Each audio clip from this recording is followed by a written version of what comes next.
কোরআন শরীফে মহান আল্লাহ জানিয়েছেন, মালা আরাদা আন যিকরি, ওগো বান্দা বান্দির দল মনে রাখো, আমি আল্লাহ বলছি, যারা আমার স্মরণ তথা নামাজ থেকে মুখ ফিরিয়ে নিল, যারা আমার স্মরণ তথা ইবাদত থেকে বিমুখ হয়ে গেল, কোরআন শরীফ থেকে যারা মুখটা ফিরিয়ে নিল, আমি আল্লাহ বলছি, ফাইন্না লাহু মাঈশাতান দানকা, তাদের জন্য দুনিয়ার শাস্তি হলো তাদের রুজির রাস্তাটা সংকীর্ণ করে দেওয়া হবে। একটু বলুন নাউজুবিল্লাহ।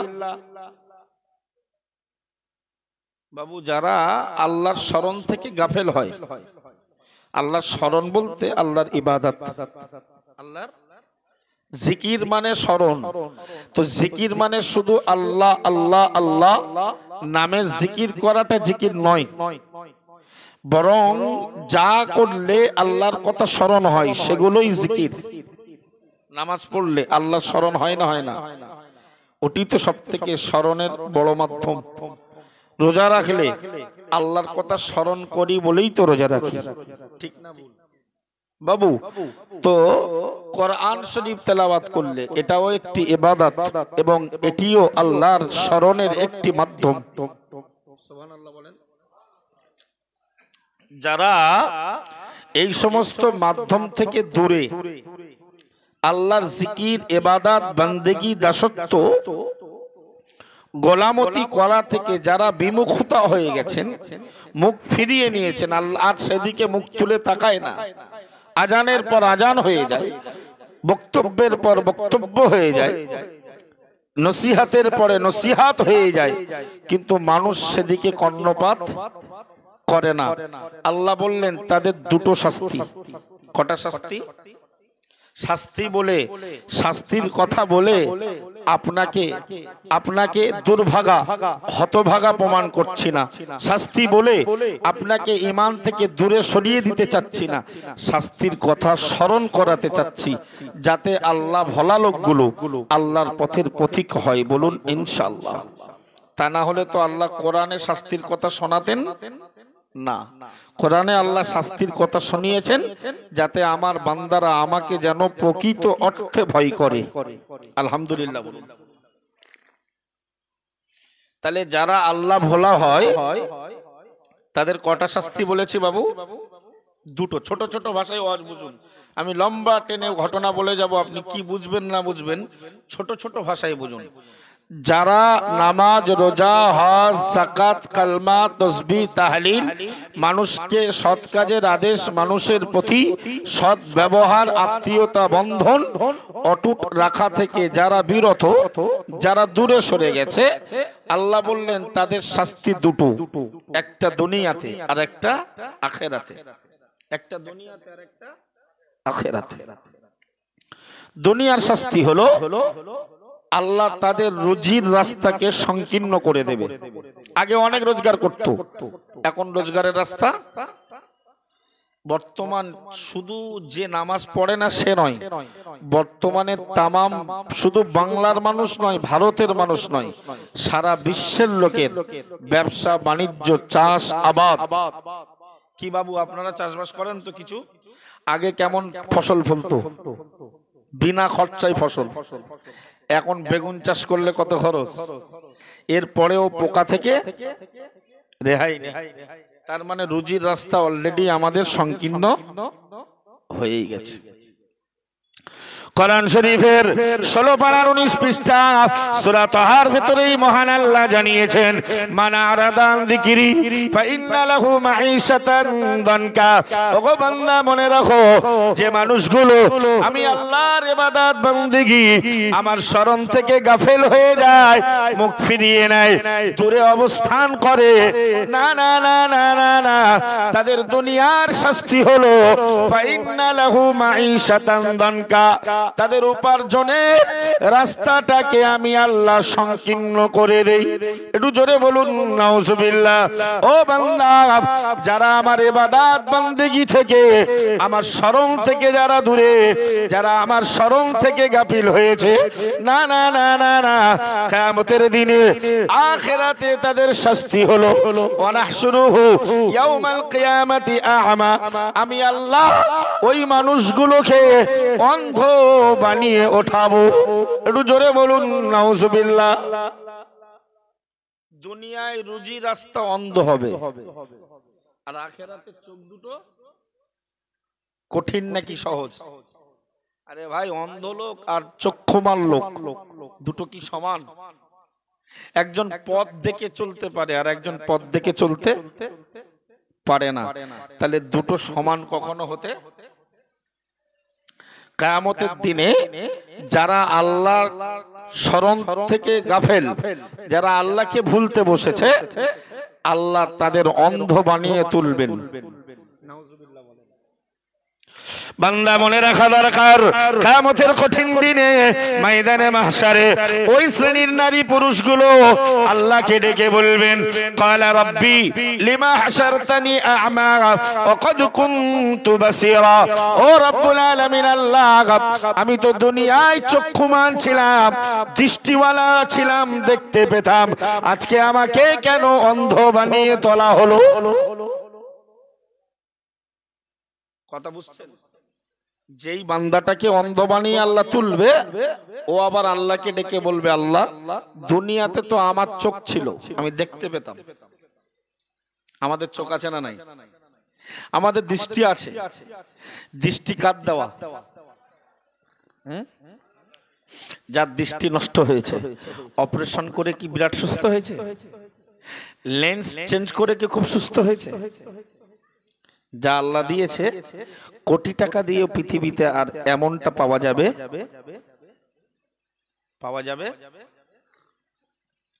তাহলে যে আল্লাহ এত কিছু দিল, তার যারা ভুলছে বা ভুলে যাচ্ছে, ভোলার পথে রয়েছে, এরা কি বুদ্ধিমান, চালাক না বোকা? আরে বাপ আমাকে ছোটবেলায় লালন পালন করে, তাই বুড়ো বয়সে তাকে দেখতে হয়, হয় না? হয় না? ভাই যদি কিছু দেয়, আমি সেই পর্যায়ে পৌঁছালে ভাইকেও কিছু। দুনিয়ার জীবনে কেউ স্বার্থ ছাড়া চলে, বাপ মাও স্বার্থপর। ছেলেদের ভেতরে যার রোজগার বেশি, দেখবে তার প্রতি বাপ মার মায়াও বেশি, কারণ ও আমাদের দেখবে, ও আমাদের খাওয়াবে, পড়াবে। ঠিক বলছি না? এটা হয়েই থাকে। তো বাবু, কেউ স্বার্থ ছাড়া চলে না, কিন্তু একমাত্র স্বার্থ ছাড়া আল্লাহ চলেন। কত বাটপাড়ি, কত নাফরমানি করি, আল্লাহ চাইলে আসমান থেকে আযাব দিয়ে মুহূর্তের ভেতরে ধ্বংস করতে পারতো না বাবু? তাহলে এখনো আমাদের বাঁচিয়ে রেখেছেন সুস্থতার সঙ্গে, এটি কি আল্লাহর দয়া কিনা? একবার সবাই মন থেকে বলুন আলহামদুলিল্লাহ। আল্লাহ শুধু চায়, বান্দা তোরা সব কর, মাঝে মাঝে আমি আল্লাহর পক্ষ থেকে যে নিয়ামত গুলো পাবি, একটু শুকরিয়া আদায় করবি। খানা খা, তোদের জন্য তো আমি আয়েশ আরাম সুখ শান্তির ব্যবস্থা করেছি, পৃথিবীটাকে বিছানা বানিয়েছি। মহান আল্লাহ কোরআন শরীফে জানিয়েছেন, ওয়াজআলনাল আরদা ফিরাশা। ও বান্দা, तमाम পৃথিবীর জমিনটাকে আমি আল্লাহ তোমাদের জন্য বিছানা বানিয়েছি। ও বান্দা, পৃথিবীটাকে আমি আল্লাহ সমতল বানিয়েছি। পৃথিবীটাকে যদি সমতল না বানিয়ে পাহাড় বানিয়ে দিতাম, ঢেউ খেলানো বানিয়ে দিতাম, বান্দা ঘর বাড়ি বানানোর ক্ষমতা তোমার থাকতো না। পৃথিবীটা যদি এরকম সমতল না হয়ে একটু যদি এরকম আপ ডাউন করাতেন, ঘর বাড়ি এই যে 5 তলা 10 তলা 15 তলা 20 তলার যে ফাউন্ডেশন দিচ্ছি, ভিত্তি প্রস্তর, এগুলো সম্ভব হতো বাবু?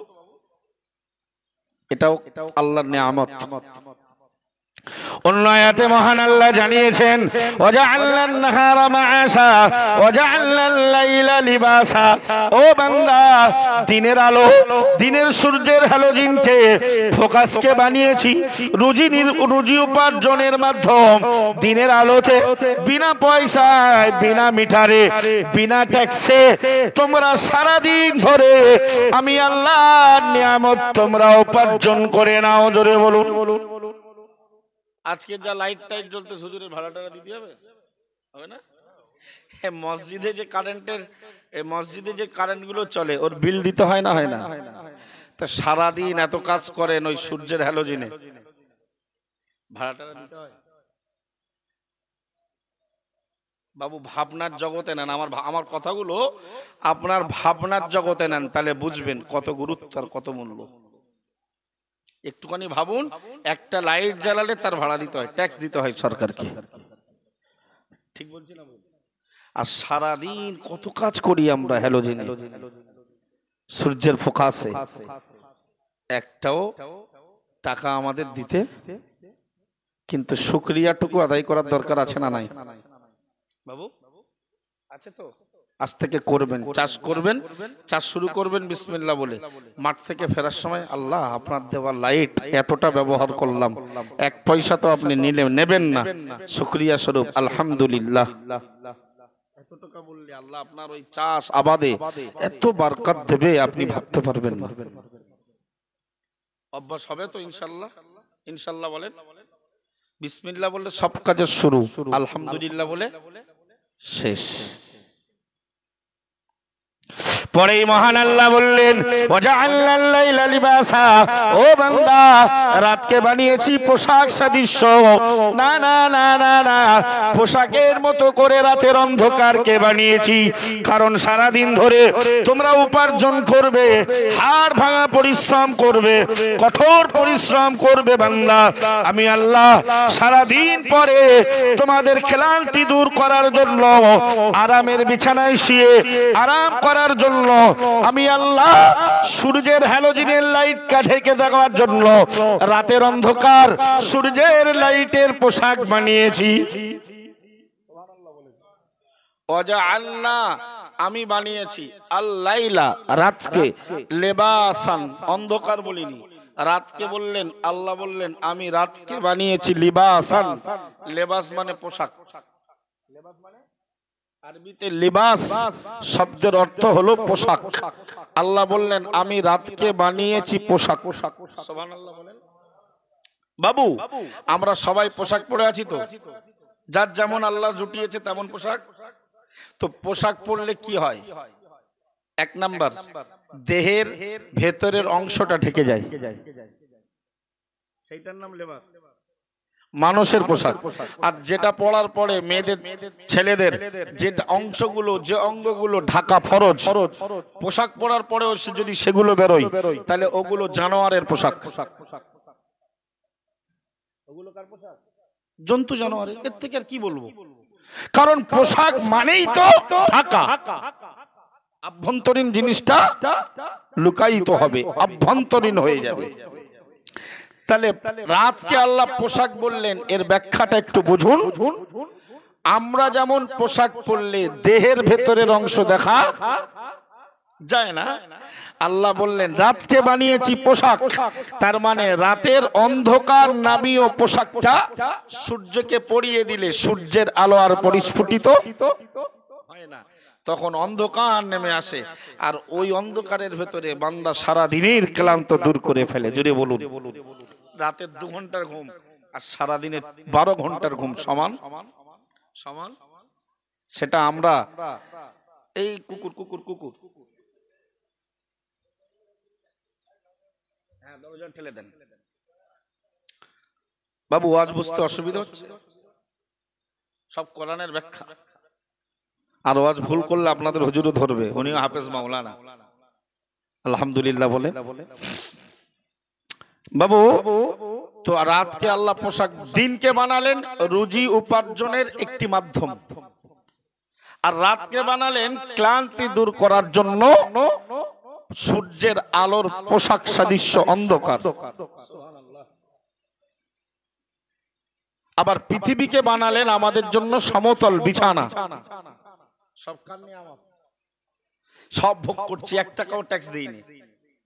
পানি ঘরে ঘরে আসবে শুনলাম, ডিজিটাল সরকার হামানার কারণ 24-এর আগে পানি ঘরে ঘরে দেবে। হামান কারণ বোঝেন? 2 টাকার আমি হামান কারণ বলি, আমাদের সংগঠনের প্রায় সবাই বলে হামানার কারণ পানি দেবে। তো বাড়িতে যদি পানির লাইন নেন ট্যাক্স দিতে হবে না? পানি কি কারণের না কারণের বাপের? পানি কার? পানি তিনি 1 টাকাও নেন না, সরকার ট্যাক্স নেবে। তাহলে আল্লাহর কমপক্ষে ন্যূনতম কৃতজ্ঞতা আদায়ের দরকার আছে না নাই? আছে না? করবেন, চেষ্টা করুন। চেষ্টা করার দায়িত্ব আপনার, আর আপনাকে ওই পথের পথিক বানিয়ে দেওয়ার দায়িত্ব আমার আল্লাহর। জোরে বলুন। তাই কোরআন বিবরণ দিল, মানা আরাদান যিকরি, ও বান্দা মনে রাখো, যারা আমার স্মরণ থেকে দূরে সরে যায়, আমার ইবাদত থেকে গাফিল হয়ে যায়, আমার নামাজ রোজা হজ যাকাত নামিও দাসত্ব করা থেকে যারা মুখটা ফিরিয়ে নেয়, আমি আল্লাহ দেব দুনিয়ায় একটি শাস্তি। সেটি হলো না না না না না না, বান্দা বান্দি রুজির রাস্তাটা সংকীর্ণ হয়ে যাবে ও বান্দা। আর কিয়ামতের শাস্তি হলো আমি কিয়ামতের দিনে ওই মানুষগুলোকে ওঠাবো অন্ধ বানিয়ে। তারা আমাকে বলবে, রব্বি, হে আমাদের রব পরওয়ারদিগার, লিমা হাসারতানি আমা, আমাকে কেন অন্ধ বানিয়ে তোলা হলো? ওয়াকাদ কুনতু বাসীরা, ইতিপূর্বে দুনিয়াতে তো আমি ছিলাম চক্ষুমান। আমার আল্লাহ জবাব দিয়ে বলবে, ও বান্দা, ক্বালা কাযালিকা আতাতকা আয়াতুনা, আমার অনেক নিদর্শন, আমার অনেক নিয়ামত তুমি চোখ দিয়ে দুনিয়ায় দেখেছিলে, ফানাসিতাহা, তোমার চলাফেরা, তোমার আদব আখলাক চরিত্র প্রমাণ করেছিল। না না না না না, তুমি যেন সেগুলো দেখেও দেখতে পাওনি, শুনেও যেন শুনতে পাওনি। ও বান্দা, আজকে তোমার কথা আমি শুনতে পাচ্ছি, তোমার অন্ধত্বকে আমি দেখতে পাচ্ছি, আমি বানিয়েছি। ওয়াকাযালিকাল ইয়াউমা তুনসা, যেমন তুমি আমাকে দুনিয়াতে ভুলে গিয়েছিলে, হে অন্ধ বান্দা বান্দির দল, আজকেও অনুরূপ ভাবে তোমাকে ভুলে যাওয়া হলো। নাউজুবিল্লাহ। বিষয়টা ভালো না খারাপ? আল্লাহ যারে ভুলে অন্ধ বানাবে, তার মানে ওর হিসাব হোক আর না হোক ও জাহান্নামে পরে উম্মতে মুহাম্মাদি পালিশ টালিশ পানিশমেন্ট হয়ে যাবে কিনা জান্নাতে পরের ব্যাপার। কিন্তু যাকে আল্লাহ বলবে চুপ, কোনো কথা হবে না, দুনিয়াতে আমাকে ভুলেছিলে, ওইভাবেই তোমাকে ভুলে যাওয়া হলো, তার মানে এমালের সামনে সব খাল আর নদী। বক্তব্য খুব গায়ে লাগছে? হক কথা যারা বলে একটু গায়েই লাগে, কিন্তু ওটা গিলতে হবে। বড় ডাক্তার যত হবে, ডাক্তারের প্রেসক্রিপশন চিকিৎসাও তেমন হবে। ঔষধে তো খাবেন না, ফেলে দেবেন জানলা দিয়ে। রোগের পক্ষে ঔষধ কাজ করবে? কঠিন কথা বাবু, ভুল বলতে পারবো না। হুজুর বইকারার হাফেজ, দাম আছে। বইকারা হুজুরের মাদ্রাসার হাফেজ, হুজুরের জীবন দশা, তাই তো? শামসুর রহমান হুজুর বুকের ভেতরে, সেনার ভেতরে আস্ত করার নিয়ে কবরে গেছে, আলহামদুলিল্লাহ বলুন। অনেক লোক হাফেজ হয় কিন্তু মৃত্যু পর্যন্ত ইয়াদ রাখতে পারে না। প্রচুর হাফেজ, কিন্তু এমন একজন লোককে আমরা হারিয়েছি যার সেনার ভেতরে কোরআনটা আস্ত।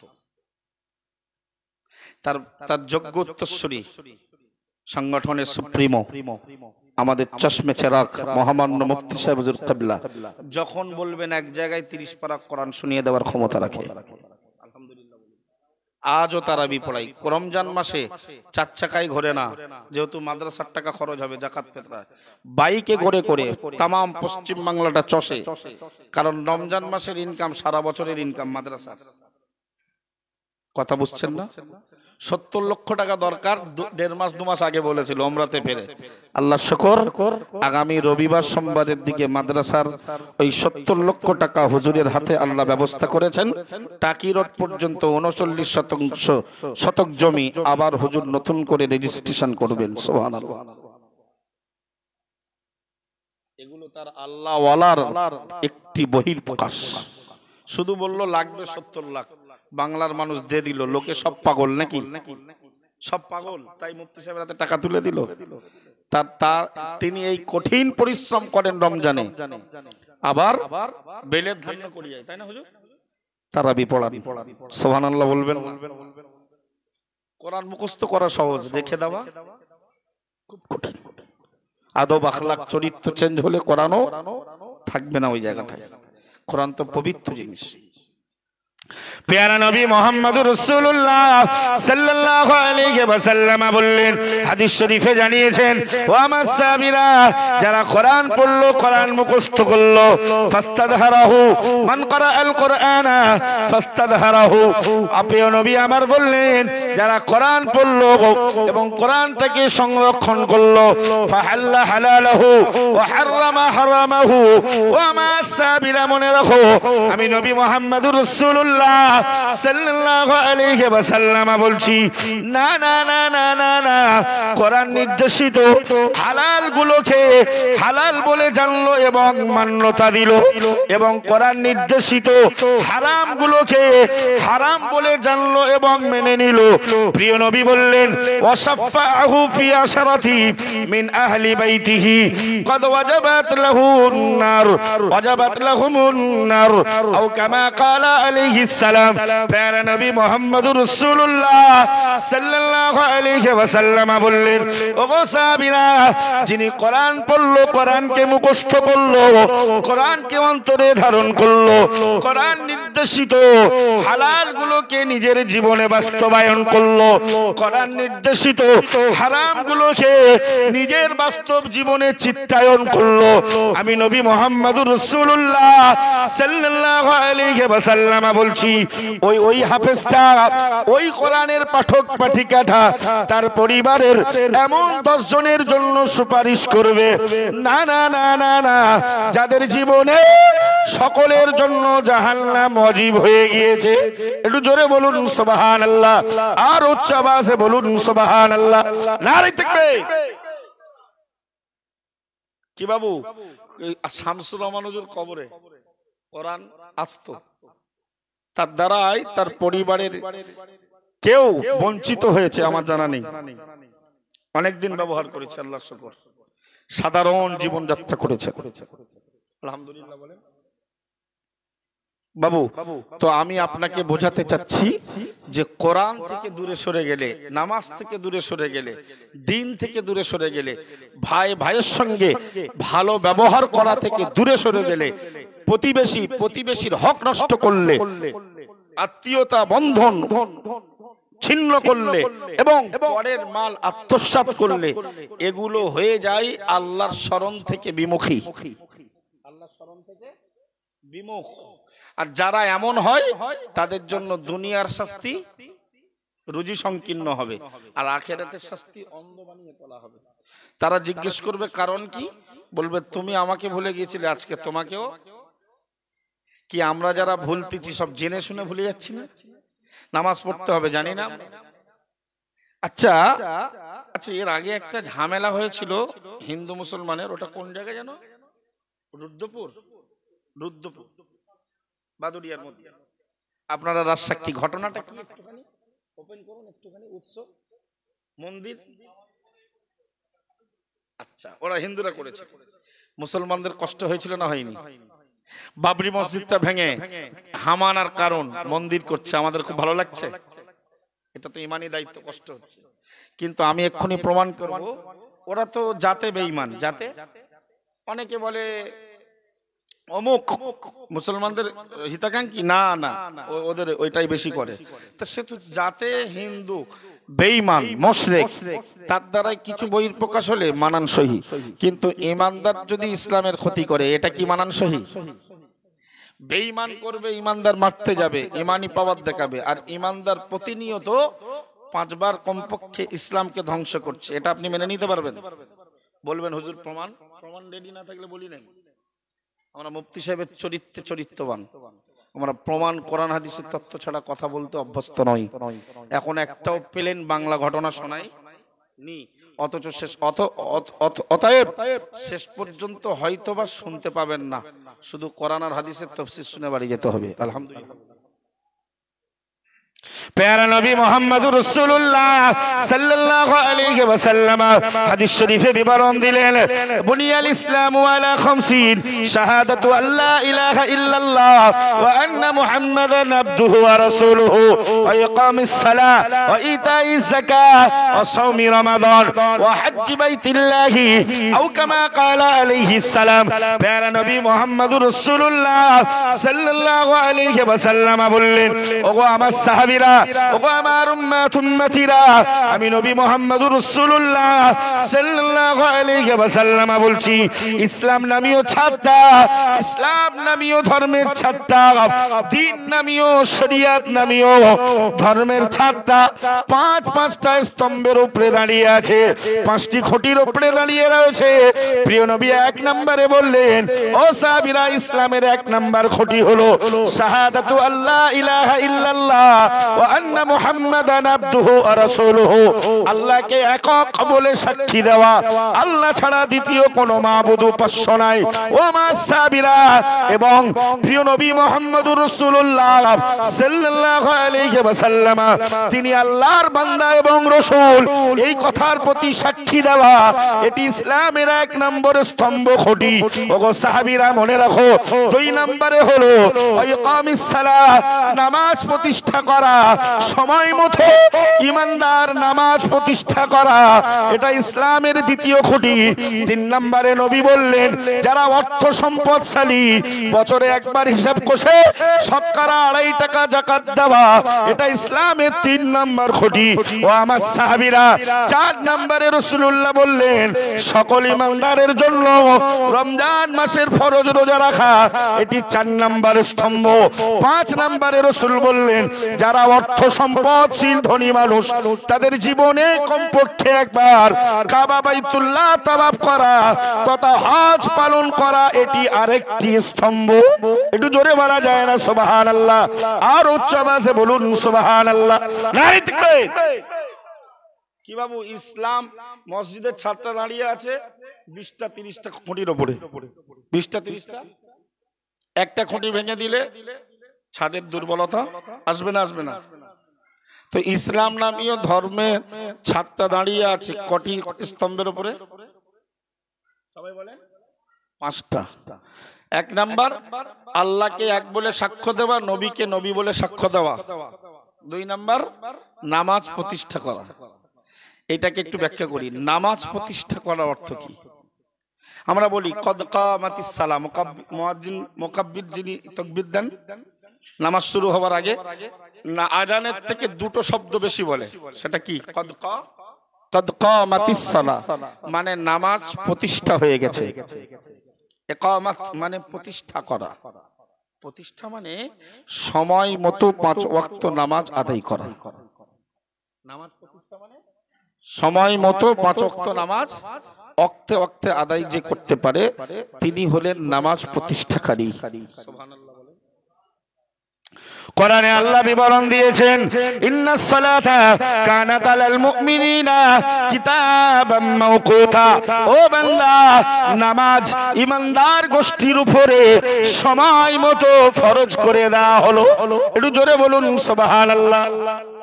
ফজরের নামাজটা গিয়ে প্রত্যেকদিন জোহরে পড়বে, তুমি বাবু সেজেছো, 8টার আগে ঘুম ভাঙে না, তুমি নামাজ প্রতিষ্ঠাকারী না ধ্বংসকারী?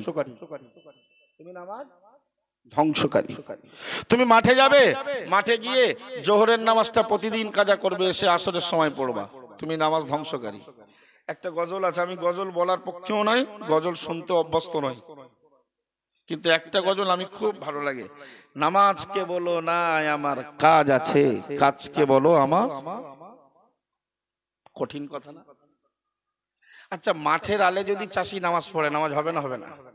দোকানদার যদি দোকানের ভিতরে একটি মুসাল্লা কিনে রেখে নামাজ পড়ে, হবে না? হবে না? জামাতে নামাজ পড়লে সওয়াব বেশি পাওয়া যায়, কিন্তু জামাতে না পড়লেও কমপক্ষে নামাজটা যেন কাজা কি, এটা তো ইমানদারের আচরণ হওয়া উচিত। তামাম পৃথিবীর যেখানে নামাজ পড়বেন সেখানেই নামাজ। এটি আমাদের নবীর পূর্বে অন্য কোন নবীর জন্য এই মুজিজা ছিল না। সুবহানাল্লাহ। চলুন একটি হাদিস পড়ি। নবীর কথা যখন উঠলো, আর আমাদের নবীর জন্য, নবীর সঙ্গে তামাম পৃথিবীর নবীদের কি পার্থক্য একটু বুঝুন।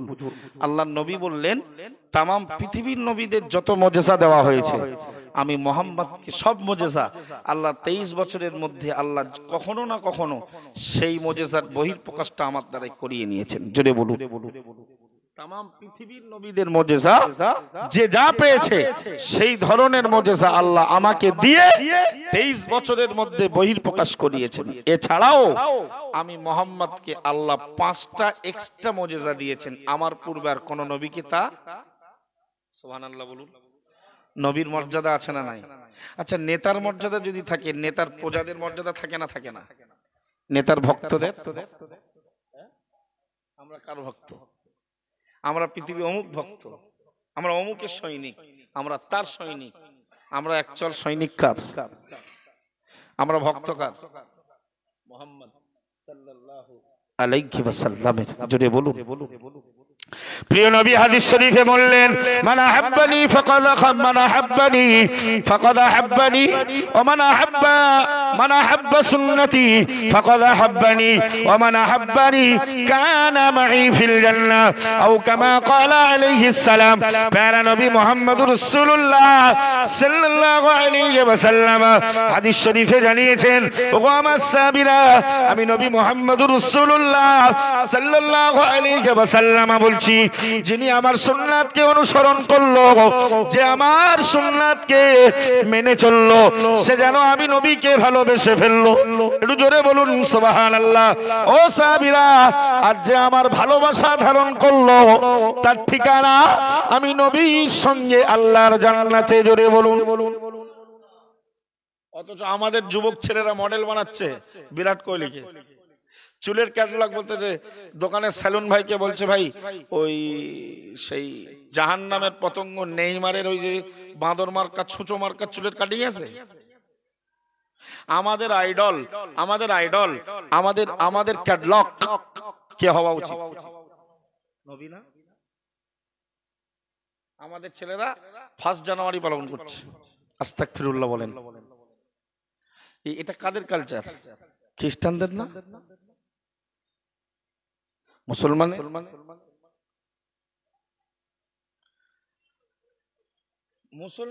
মুসলমানদের ছেলেদের যদি শুভ নববর্ষ পালন করতে হয়, নিষেধ নেই, করুন। সেই মাসটা কোন মাস? সবাই বলেন বাহ, মাশাআল্লাহ, ভালো লাগলো, মাসটাও বলতে পারলেন। মুহররম। কারণ আরবি তো 12টা মাস আছে। আরে আরবিকে লক্ষ্য করেই তো খ্রিস্টানরা, আরবিকে লক্ষ্য করেই তো পৃথিবী চলে। সুবহানাল্লাহ বলুন। কারণ এই ইংরেজি মাসের সঙ্গে চাঁদের কোনো সম্পর্ক নেই। আছে?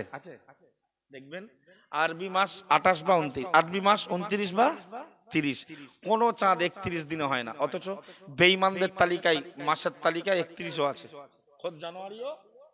খোদ জানুয়ারি মাসটা, জানুয়ারি মাসটাও 31, ডিসেম্বরটা পার হলো 31। তাহলে ওরা চাঁদ, আসলে চাঁদ কেন আল্লাহ সৃষ্টি করলেন, সূর্য কেন সৃষ্টি করলেন? কোরআনে আল্লাহ বলেছেন যে আমি চাঁদ আর সূর্যকে সৃষ্টি করেছি তোমাদের দিন, সপ্তাহ, মাস, সকাল বিকাল সময় নির্ধারণ করার জন্য। জোরে বলুন। আরবি মাস অনুপাতে চাঁদ ওঠে, চাঁদ ডোবে। কথা ঠিক না বলুন? তাহলে আমাদের ছেলেদের যদি শুভ নববর্ষ পালন করতে হয়, করুন, অসুবিধা নেই। তাহলে কোথায় করব আমরা? মুহররমে। তবে এই ডিজে ডাইরেক্ট জাহান্নাম বাজিয়ে নয়, হ্যাঁ বাজান, তখন ওটা ডাইরেক্ট জান্নাত হবে। আমরা আজকেও ডিজে বাজাচ্ছি, তখন ডিজের ফুল ফর্ম আমরা ডাইরেক্ট জান্নাত। আর ডিজে যদি ওই মদ মাতালে আর ফাংশনে যদি যায় আর পিকনিকে যদি যায়, আমাদের ছেলেরা গেছে না যায়নি? আরসুল্লাহ থেকে গাড়ি বার হয়েছে? এখনো হয়নি। হওয়ার আগে যদি ডোজ কাজ হয়, একদম শিওর। এই কোচি বসো বাবা, বাবু খুব মন দিয়ে কথা শুনুন। চলুন তাহলে, যখন প্রসঙ্গ জানুয়ারি, তাহলে একটু ওই প্রসঙ্গেই কথা বলা যাক। কোরআন শরীফের 21 পারা, কত পারা? 21 পারা, 10 পৃষ্ঠা। সূরার নাম সূরা লোকমান। সূরার নাম সূরা লোকমান। নবীও নন, ফেরেশতাও নন। লোকমান একজন আল্লাহর মনোনীত বান্দা। সুবহানাল্লাহ বলুন। তামাম পৃথিবীর ভেতরে লোকমান শ্রেষ্ঠ মানুষ একজন। কেন? যে তার নামে সাধারণ একজন মানুষ, যিনি নবীও নন আবার ফেরেশতাও নন, অথচ তার নামে আল্লাহ স্পেশাল একটা কোরআনের সূরা বানিয়েছেন। সুবহানাল্লাহ। তার আদর্শ, তার চিন্তা চেতনা, তার সামাজিকতা, তার ভদ্রতা, তার আখলাক, তার চরিত্র আল্লাহকে খুশি করেছেন, আল্লাহকে সন্তুষ্ট করেছে। আল্লাহর কাছে হযরত লোকমান হাকিমের চরিত্র অনেক ভালো লেগেছে। সুবহানাল্লাহ। আল্লাহ আমাদের জন্য লোকমান হাকিমের নামে একটি সূরা দিয়ে আমাদেরকে আল্লাহ নসিহত করলেন, আমাদেরকে উপদেশ বানালেন। লোকমান তার ছেলেকে যে কথাগুলো বলেছেন উপদেশ স্বরূপ, সেই কথাগুলো আল্লাহ আমাদের কোরআন শরীফের আয়াত নাযিল করেছেন। সুবহানাল্লাহ। দাম আছে না নাই? ওই সূরাটা পড়ি, মন দিয়ে শুনুন। কোরআন শরীফের 21 পারা 10 পৃষ্ঠা, সূরার নাম সূরাতুল লোকমান। ও আল্লাহর বান্দা, কোরআন শরীফে আল্লাহ জানালেন আলিফ লাম মিম তিলকা আয়াতুল কিতাবিল হাকিম হুদা ওয়া রাহমাতাল লিল মুহসিনিন। ও বান্দা আমার, আল্লাহ কোরআন সূরাটা শুরু করলেন আলিফ লাম মিম। জোরে বলুন আল্লাহু আকবার। পৃথিবীর শিক্ষিত পণ্ডিত দার্শনিক সব এসছে, কিন্তু এই কথাগুলোর অর্থ কি আজও পৃথিবীর কোনো কেউ বলতে পারেনি। সুবহানাল্লাহ বলুন। এত নবীরা এসেছেন, পীর ওলিরা এসেছেন, বড় বড় মুহাদ্দিস এসেছেন, মুফাসসির এসেছেন, কিন্তু আলিফ লাম মিম এগুলোকে বলা হয় হুরুফুল মুকাত্তাআত। হুরুফুল মুকাত্তাআত মানে বিচ্ছিন্ন, বিক্ষিপ্ত, কাটা কাটা অক্ষর। কোরআনের কিছু কিছু সূরার শুরুতে, পারার শুরুতে আল্লাহ এমন আয়াত নিয়ে এসেছেন আলিফ লাম মিম রা, আলিফ লাম মিম সাদ। কোন সূরার শুরুতে মহান আল্লাহ জানিয়েছেন ইয়াসিন। কোন সূরার শুরুতে মহান আল্লাহ 2 অক্ষর বিশিষ্ট একটি আয়াত নাযিল করেছেন তাসিন। কোন সূরার শুরুতে হামিম। কোন সূরার শুরুতে আল্লাহ একটি অক্ষরে একটি আয়াত বানিয়েছেন নুন। কোন সূরার শুরুতে মহান আল্লাহ বলেছেন কাফ। এগুলোর অর্থ পৃথিবী হার মেনেছে, কেউ বলতে পারে, আমাদের নবীও বলতে পারে। সুবহানাল্লাহ বলুন। আমরা মনে করি নবী সব জানতা, নবী আমাদের রিজিক দাতা, নবীর মাজারে গিয়ে মনে হয় চাইলে সব পাওয়া যাবে, মুশরিক হয়ে বাড়ি ফিরবে। নবীর মাজারে মদিনাতুল মুনাওয়ারাতে সালাম দিয়ে যদি নবীর কাছেও কেউ কিছু চায়, তাহলে সেও ঈমান হারা হয়ে মদিনা থেকে বাড়ি ফিরবে চিরস্থায়ী জাহান্নামী। আদাস পীরের মাজার দূর কি বাত, নবীর মাজারে গিয়েও কেউ ডাইরেক্ট যদি নবীর কাছে চায়, তাহলে সে মুশরিক। अरे भाई ओली तो ओली है, लेकिन ओली नबी नहीं है, नबी तो नबी है, लेकिन नबी खुदा नहीं है। আকিদা ঠিক করুন। দিতে পারে কে? নবী বলছেন আনা কাসিমুন আল্লাহু ইউতি। বুখারী শরীফের রওয়ায়াত, আনা কাসিমুন আল্লাহু ইউতি আও কামা ক্বালা আলাইহিস সালাম। সাহাবীরা মনে রাখো, আমি মুহাম্মদ বন্টনকারী। সুবহানাল্লাহ বলুন। আল্লাহ হলো দাতা। আল্লাহ দাতা কে? চাইবেন কার কাছে? রোগ হয়েছে কোথায় যাবেন? সুস্থতার জন্য। সন্তান হয় না, কার দরবারে যাবেন? হাড়োয়ার মাঝে কেন দৌড়ান? খুব খারাপ কথা বলছি। নবীর মাজারে গিয়েও যদি কেউ ডাইরেক্ট চাই, চিরস্থায়ী বেঈমান। যদি তওবা না পড়ে মরে। আকীদা সুস্থ করুন, আকীদাকে ঠিক করুন। আল্লাহ নবী নিজে বলছে, বুখারী রওয়ায়াত, আনা কাসিমুন আল্লাহু ইউতি। আমি বন্টনকারী, আমি বন্টনকারী, আর আল্লাহ হলো দাতা। সুবহানাল্লাহ। পৃথিবীর 5টা বিষয় এমন আছে মুহাম্মদ সাল্লাল্লাহু আলাইহি ওয়াসাল্লামও জানেন না, সেই জ্ঞান আল্লাহর নবীরও নেই। শুধু কার আছে? সেই 5টা জ্ঞান কার আছে? আল্লাহর। এক এক করে শুনুন। কোরআন শরীফের 25 পারা সূরাতুশ শূরার ভেতরে আল্লাহ জানিয়েছেন কোরআন বিবরণ দিয়েছে ইন্নাল্লাহা ইনদাহু ইলমুস সাআ। ও বান্দা, পাঁচটা বিষয়ের জ্ঞান আল্লাহ ছাড়া আর কারোর নাই। এমনও কি প্রিয় নবী মুহাম্মদুর রাসূলুল্লাহ সাল্লাল্লাহু আলাইহি ওয়াসাল্লাম ওই পাঁচটা বিষয়ের জ্ঞান নবীরও ছিল না। না না না না না, আল্লাহ ব্যতীত আর কারোর জানা নাই। এক নম্বরে কোরআন বিবরণ দিয়ে জানিয়েছেন ইন্নাল্লাহা ইনদাহু ইলমুস সাআ, নিশ্চয়ই আল্লাহ তাআলার নিকটেই খবর আছে কিয়ামত কবে সংগঠিত হবে। একটু জোরে বলুন সুবহানাল্লাহ। আবার মহান আল্লাহ বললেন ওয়ায়ুনাজ্জিলুল গায়থা। ও বান্দা, বৃষ্টি কখন কোন সময়ে বর্ষণ হবে আমি আল্লাহ ছাড়া আর কারোর জানা নাই। সুবহানাল্লাহ বলেন। বৃষ্টি কখন কোথায় হবে আমি আল্লাহ ছাড়া আর কারোর। আমরা অনেক সময় আরশুল্লাহর মাটিতে দেখি মেঘ, আকাশে দেখি। চাষিরা খুব আশাবাদী হয়, অনেকদিন বৃষ্টি হয় না, যদি একটু বৃষ্টি হয় চাষের পক্ষে। সেই মেঘটা দেখি কে যেন পেছন থেকে তাড়া দিল, চলে গেল তারাগুনিয়া। হয় না? হয় না? বাদুড়িয়ায় বৃষ্টি নেই, বৃষ্টি হচ্ছে বেড়াচাপা। হয় না? হয় না? আরশুল্লাহ বৃষ্টি নেই, বৃষ্টি হচ্ছে বইকারা। হয় না? হয় না? কার ক্ষমতা? আমি কি ঠিক প্রতিষ্ঠা করতে পারছি? ক্ষমতা কার? আমরা তারই গোলাম, আমরা তার। মানুষ একমাত্র গোলাম হবে, পৃথিবীর কারণ নাই। গোলাম কার? কেউ বলতেছে আমি অমুকের গোলাম। নবীরও গোলাম আমরা বলতে পারবো না। নবীর আমরা উম্মাত, অনুসারী, অনুগামী, ভক্ত। নবী কার গোলাম? কোরআন বিবরণ দিয়েছে ওয়াইন কুনতুম ফি রাইবিম মিম্মা নাযালনা আলা আবদিনা। ও বান্দা, তোমরা মুশরিকদেরকে, মক্কার কাফেরদেরকে বলা হলো, প্রিয় নবীকে আল্লাহ বললেন ওগো নবী মুহাম্মদুর রাসূলুল্লাহ সাল্লাল্লাহু আলাইহি ওয়াসাল্লাম, আপনি মক্কার মানুষকে জানিয়ে দেন আমার নাযিল করা আমার বান্দা তথা মুহাম্মদুর রাসূলুল্লাহ সাল্লাল্লাহু আলাইহি ওয়াসাল্লাম উপরে নাযিল করা, অবতীর্ণ করা কোরআনের প্রতি যদি তাদের কোনো প্রকারের সন্দেহ হয়, আপনি তাদেরকে বলুন ফাতু বিসূরাতিন মিন মিথলিহি। ও মক্কার কাফের মুশরিকের দল, কোরআন যদি আল্লাহর কালাম না হয়, তোমাদের যদি সন্দেহ হয় এটা মুহাম্মাদের বানানো কথা, তাহলে কোরআনের মতো করে একটি সূরা লিখে তোমরা দেখাও। ওখানে আল্লাহ বললেন নাযালনা আলা আবদিনা, যা আমি অবতীর্ণ করেছি আমার বান্দা তথা মুহাম্মাদের উপরে। বান্দা কথার অর্থ গোলাম, আব্দুল কথার অর্থ গোলাম। নবীকে আল্লাহ গোলাম বললেন। অন্য আয়াতে এসেছে সুবহানাল্লাযী আসরা বিআবদিহি।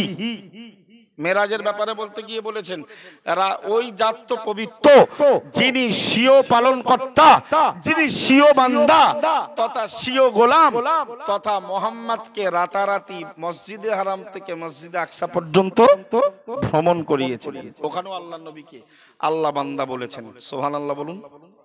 তাহলে কি নবী কি নবী সম্মানে ইজ্জতে আমাদের থেকে হাজার হাজার লক্ষ লক্ষ কোটি কোটি কোটি কোটি গুণ ঊর্ধ্বে তার সম্মান। কিন্তু এত ঊর্ধ্বে নয় যে তিনি স্রষ্টা, এত ঊর্ধ্বে নয় যে তার কাছে চাইলে কিছু পাওয়া যায়। এই আকীদা রাখা ঈমান চলে যাবে। ঠিক না ভুল বাবু? তাহলে পাঁচটা জ্ঞান আল্লাহ ছাড়া কারণ নাই। এক নম্বরে কিয়ামত কবে হবে, দুই নম্বরে বৃষ্টি কখন হবে কে জানে বাবু, তিন নাম্বারটা শুনুন। তিন নম্বরে মহান আল্লাহ বললেন ওয়ায়ালামু মা ফিল আরহাম। ও বান্দা, মায়ের বাচ্চা জানিতে ছেলে আছে না মেয়ে আছে, খোড়া আছে না সুস্থ আছে, চোখ ওয়ালা আছে না অন্ধ আছে, হ্যান্ডিক্যাপ আছে না সুস্থ সবল আছে, আমি আল্লাহ ছাড়া আর কেউ জানে না। এখানে একটু সন্দেহ, যারা পিতার বাপ, ছেলের বাপ, মেয়ের বাপ, যে হুজুর না, ডাক্তাররাও তো খানিকটা, ডাক্তাররা খানিকটা জানে না, জানে না। হসপিটাল, নার্সিং হোম সব জায়গায় লেখা আছে লিঙ্গ জানতে চাওয়া দণ্ডনীয়, নির্ণয় করা লেখা আছে শুদ্ধ বাংলায়। আমি ব্যাখ্যা করে বলছি। লিঙ্গ নির্ণয় করা তথা তোমার স্ত্রী, তোমার মেয়ে, তোমার বৌমার পেটে কি আছে ওটা জানতে চাওয়া দণ্ডনীয়, দণ্ডনীয় অপরাধ। তার মানে বোঝাই যায় যে ডাক্তাররা কিছু একটা কিছু একটা জানে, তবে ওটা কদিনের পর? 120 দিন, 4 মাস পর। চলুন একটু সৃষ্টির রহস্যটা শোনেন। টাকা হয়েছে, শরীরের যৌবন পেয়েছেন, সুস্থ সবল হয়েছেন, বাচ্চা ছিলেন, খেতে পারতেন না, গিলতে পারতেন না, গরমটা মেনে নিতে পারতেন না। আল্লাহ সবকিছু, আল্লাহ আমাদের রব, আল্লাহ আমাদের রব প্রতিপালক, তার দায়িত্বে কোনো খামতি নেই। সুবহানাল্লাহ বলেন। মায়ের পেটে দিলেন, মায়ের পেটে বাচ্চা যখন পিতার পৃষ্ঠদেহ থেকে মায়ের বক্ষদেশ হয়ে বীর্য, আল্লাহ কোরআনে আমাদের যত জায়গায় বীর্য কথা, নুতফাটা ব্যবহার করেছেন, সৃষ্টির কথা বলেছেন, কম বেশি জায়গায় আল্লাহ নুতফার কথা বলেছেন। নুতফাতুন আরবি শব্দের অর্থ হলো এক ফোঁটা বীর্য। সুবহানাল্লাহ বলেন। কোরআনে একাধিক জায়গায় আল্লাহ এই শব্দটি ইউজ করেছেন, নাপাক এক ফোঁটা বীর্য। আরে ভাই, হাঁসকে মুরগিকে ডেকে জিজ্ঞেস করলে আর আল্লাহ যদি ওদের জবান দেয় যে তোর সৃষ্টির উৎস কি, কমপক্ষে একটা ডিম দেখাবে। আম গাছকে ডেকে জিজ্ঞেস করা হয়, আর আম গাছকে যদি আল্লাহ শোনার বলার মতো তৌফিক নসিব করে, আমকে যদি জিজ্ঞেস করা হয় এ আম গাছ তোমার সৃষ্টির উৎস কি, কমপক্ষে একটি দানা দেখাতে পারে। আপনার আর আমাকে যদি কেউ জিজ্ঞেস করে বিবেক বুদ্ধিমান লোককে যে হে বান্দা তোমার সৃষ্টির উৎস কি, কারো কাছে অ্যানসার আছে? No answer. তাহলে এত বাড়াই কিসে? থমলা পাঠাচ্ছ, বাজার গরম করছো। আম গাছ জবাব দিয়ে বলবে আমার একটা আঁটি আছে, ঠিক না ভুল বাবু? মুরগি বলতে পারবে আমার উত্তর ডিম দিয়ে। কিন্তু বান্দার বলার ক্ষমতা, অথচ সৃষ্টির সেরা কারা? সেই বান্দার সৃষ্টিটা এমন ভাবে আল্লাহ করেছে যে বান্দা যদি একবার পেছন ফিরে 33 বছরের জীবন লাইফ হিস্ট্রিটা একবার ফলো করে, ওর অহংকার সব মাটিতে পুঁতে যাবে, ঠিক না? কোরআন বিবরণ দিয়েছে 29 পারার ভেতরে, সূরার নাম সূরাতুদ দাহার। মহান আল্লাহ বললেন লাম ইয়াকুন হালাতা আলাল ইনসানি লাম ইয়াকুন শাইয়াম মাযকুরা। ও বান্দা, আমি আল্লাহ বলছি একদিন তুমি কিছুই ছিলে না। তুমি কিচ্ছু ছিলে না, তোমার যা কিছু সব আমার। পিতার পৃষ্ঠদেহ থেকে, পিতার যে সিড্ডানা আছে, ওই সিড্ডানা থেকে ওই নাপাক ফোঁটা পানিটা আল্লাহ সেলাইনের পাইপের মতো, একদম পাইপ লাইনের পানির মতো পৌঁছে দিলেন মাতার বক্ষ দেশে। সুবহানাল্লাহ বলেন। এখান থেকে সরাসরি চলে গেল মায়ের রেহেমে। পেটের ভেতরে বাচ্চা থাকার একটি স্পেশাল গেস্ট আছে। সুবহানাল্লাহ বলুন। স্পেশাল একটা গেস্ট হাউস আছে, যেটাকে আরবিতে বলা হয় আর রেহমুন, জমা বহু বচন, প্লুরাল হলো আরহাম। বহু বচন হলো আরহাম। সরাসরি ওখান গিয়ে ওই নাপাক বীর্যটা 40 দিন অবস্থান করেন। কতদিন? এই 40 দিনে পৃথিবীর কোন ডাক্তারের বাপের ক্ষমতা নেই যে কি আছে মার পেটে। বলো, অলরেডি তখন কিন্তু পেশাব চেক করলে সিগন্যাল দিয়ে দেয় যে বাচ্চা পেটে। সুবহানাল্লাহ বলবেন না? আর একটু জোরে বলা যায় না? আরে আমার আর আপনার উৎস বর্ণনা করছি, আমার আর আপনার সৃষ্টির উৎস যেন অহংকার তাকাব্বুর আর আল্লাহকে ভুলিয়ে না দেয় টাকা পয়সা রোজগার সহায় সম্পত্তি বিবি বাচ্চা যেন আমাদের পথে, আল্লাহর পথে, ইবাদতের পথে যেন প্রতিবন্ধক না করে। বলুন ইনশাআল্লাহ। চলুন কোরআন শরীফের 17 পারার 11 পৃষ্ঠা, সূরাটার নাম সূরাতুল হজ। সূরার নাম অল ইন্ডিয়া সুন্নাত আল জামাতের বক্তার দাওয়াত করেছেন, ওয়াজ শুনবেন, মাঠে মারা যাবে না ইনশাআল্লাহ বলেন। ওরা কোরআন পড়ে নিজে বোঝে, মানুষকে জাতিকে বোঝাতে অভ্যস্ত। এটাই আমাদের মুফতি সাহেব হুজুর কিবলার চরিত্র। আল্লাহ তার হায়াত কিসবাতকে দারাজ করুন, বলুন আমিন। যতদিন বাঁচবে বইকারা, আরশুল্লাহ, তারাগুনিয়া, বাদুড়িয়া, বেড়াচাপা, বসিরহাট, দেগঙ্গা, পশ্চিম বাংলার মানুষ মুজাদ্দিদে জামানের সিলসিলার উপরে একজন নির্ভীক আল্লাহ ওয়ালা আলেমের কাছ থেকে আরো অনেক দিক নির্দেশনা পাবে। সুবহানাল্লাহ। আমরা তার চরিত্রবান, কোরআন বলতে অভ্যস্ত। চলুন কোরআন শরীফের 17 পারার 11 পৃষ্ঠা, সূরার নাম সূরাতুল হজ। আল্লাহ আমাদের সৃষ্টির পুরো বিস্তার বর্ণনা দিলেন। কোরআন বিবরণ দিয়েছে ইন্না খলাকনাকুম মিন নুতফাতিন থুম্মা মিন আলাকাতিন থুম্মা মিন মুদগাতিন মুখাল্লাকাতিন ওয়া গায়রি মুখাল্লাকা। আল্লাহ পাক কোরআন শরীফের 17 পারা সূরা হজ্জের 11 নম্বর পৃষ্ঠায় মহান আল্লাহ জানিয়েছেন, ও বান্দা আমি তোমাদেরকে বানিয়েছি, আমি মানব জাতিকে সৃষ্টি করেছি মিন নুতফাতিন নাপাক এক ফোঁটা বীর্য দিয়ে। জোরে বলুন, সবাই বলুন, আরো জোরে বলুন। এই বীর্য মায়ের আর রেহেমের ভেতর গিয়ে কদিন থাকবে বলেছি? এটা ব্যাখ্যামূলক আলোচনা, এটা কোরআনে নেই। নুতফার কথাটা কোরআনে এসেছে। ওই বীর্য মায়ের পেটে গিয়ে থাকবে 40 দিন। মহান আল্লাহ বললেন থুম্মা মিন আলাকাতিন, এরপরে 40 দিন পরে ওই নাপাক এক ফোঁটা বীর্য তরল পদার্থটা আমি আল্লাহ একটি জমাট রক্ত বানিয়ে দেই। আর উচ্চ আওয়াজে, আরে আপনাদের পিকআপেই তো সব বক্তার পিকআপ। তার মানে ওইদিকে দেখো মেলা হচ্ছে, জাহান্নামের পতঙ্গরা ঘুরছে, ওদের আওয়াজ এখানে পৌঁছাচ্ছে। কথা বুঝছেন কোথায় আমরা পৌঁছাচ্ছি বাবু? তাহলে নাপাক ফোঁটা পানি মায়ের রেহেমে 40 দিন থাকলে আল্লাহ বললেন আমি ওটাকে একটা রক্তের জমাট ঢেলা করে দেই। ওটা 40 দিন থাকে। কতদিন? তাহলে কত হলো 40?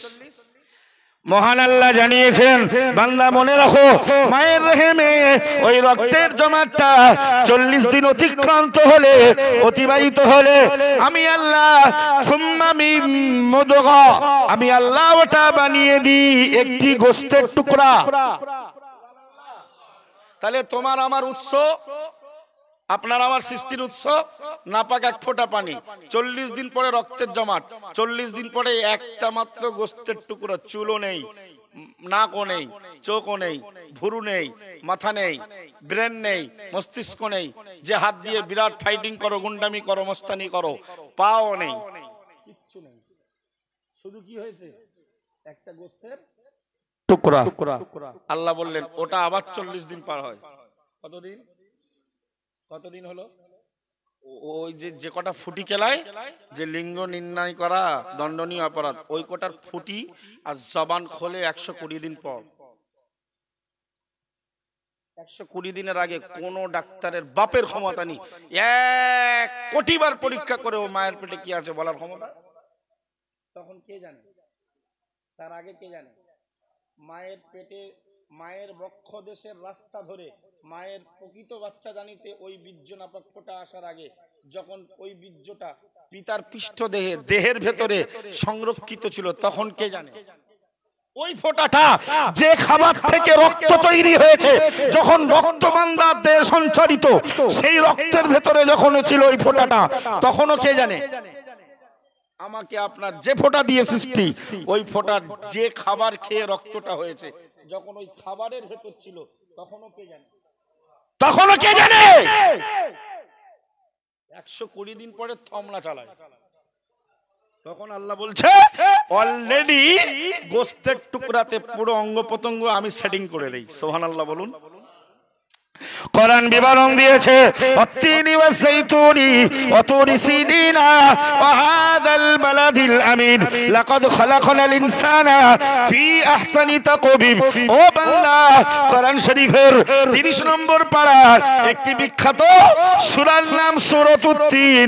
মহান আল্লাহ ওই সূরাতে আমাদের সৃষ্টির শ্রেষ্ঠত্ব প্রকাশ করতে গিয়ে 4টি বিষয়ের শপথ করলেন।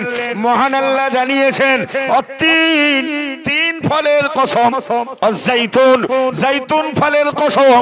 ও বান্দা, তুরি সিনিনা, আর তুর পর্বতের কসম, ওয়াহাদাল বালাদিল আমিন, নিরাপদ শহর তথা মক্কা নগরীর শপথ করে আমি আল্লাহ বলছি, বান্দা লাকাদ খালাকনাল ইনসানা ফি আহসানি তাকওয়িম, আমি মানব জাতিকে উত্তম কাঠামো, উত্তম তরিকায় সৃষ্টি করেছি। জোরে বলুন, আরো জোরে বলুন সুবহানাল্লাহ। আপনার সৌন্দর্য কুকুরের মতো করলে আল্লাহ পারতো না? পারতো না? বিড়ালের মতো আকার দিয়ে মানুষকে বানাতে পারতেন না? পারতেন না? ছুঁচোর মতো আকার দিয়ে আল্লাহ আমাদেরকে পিঁপড়ের মতো ছোট্ট প্রাণীর মতো আকার দিয়ে বানাতে পারে।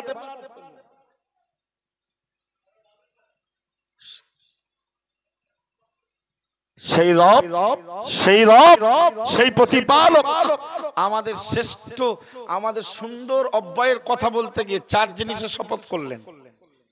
3 ফলের, জাইতুন ফলের, এবং নবী মুসা আলাইহিস সালাম যে পর্বতে উঠে আল্লাহর সঙ্গে সাক্ষাৎ করতে চেয়েছিলেন, তুর পর্বত। আর 4 নম্বরটা হলো পৃথিবীর শ্রেষ্ঠ নগরী মক্কা নগরী, জোরে বলা যায় না।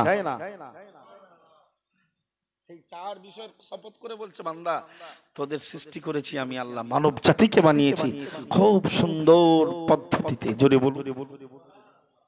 কোরআনের অন্য আয়াতে মহান আল্লাহ জানিয়েছেন, ইয়া আইয়ুহাল ইনসান মা গাররাকা বিরাব্বিকাল কারীম আল্লাযী খালাকাকা ফাসাওয়াকা ফাআদালাকা। ও বান্দা, কোরআন শরীফের 30 পারার একটি সূরা রয়েছে, সূরাটার নাম সূরাতুল ইনফিতার। মহান আল্লাহ জানালেন, ইয়া আইয়ুহাল ইনসান, হে মানব গোষ্ঠী, হে মানব জাতি, হে মানবের দল, হে মানব সম্প্রদায়, মা গররাকা, কে তোমাকে ধোঁকা দিল, বিরব্বিকাল কারীম, তোমার সম্মানিত প্রভুর ব্যাপারে। একটু জোরে বলুন সুবহানাল্লাহ। আল্লাযী খালাকাকা, যে রব তোমাকে বানিয়েছেন, ফাসাওয়াকা, তোমাকে সুবিন্যস্ত করেছেন, ফাআদালাকা, এবং তোমাকে ন্যায়ভাবে তিনি বানিয়েছেন, জোরে বলুন।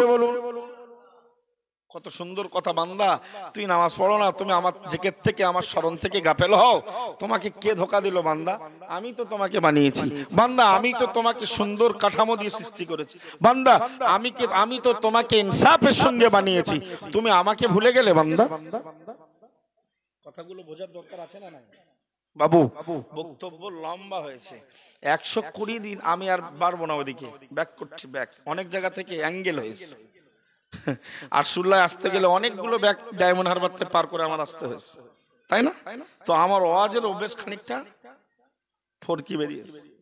ইনশাআল্লাহ ব্যাক করতে করতে মাদিন সাহেব হুজুর সে হবে ইনশাআল্লাহ 10:30 পর্যন্ত আমার নির্ধারিত কমিটির দেওয়া টাইম। 25 মিনিটে আমি ব্যাক করি। এই কথা বললে হবে না। আম্মু বসো, আম্মু বসো, আম্মু বসো।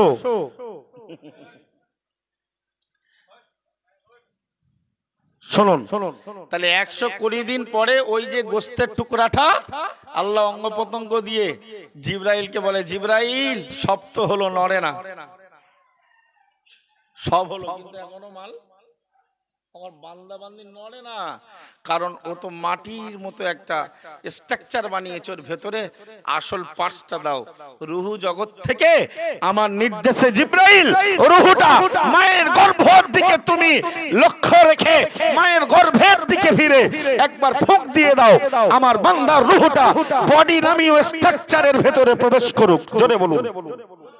এরপরে জিবরাইল বাচ্চা মায়ের পেটে নড়াচড়া শুরু করে দেন, জোরে বলুন।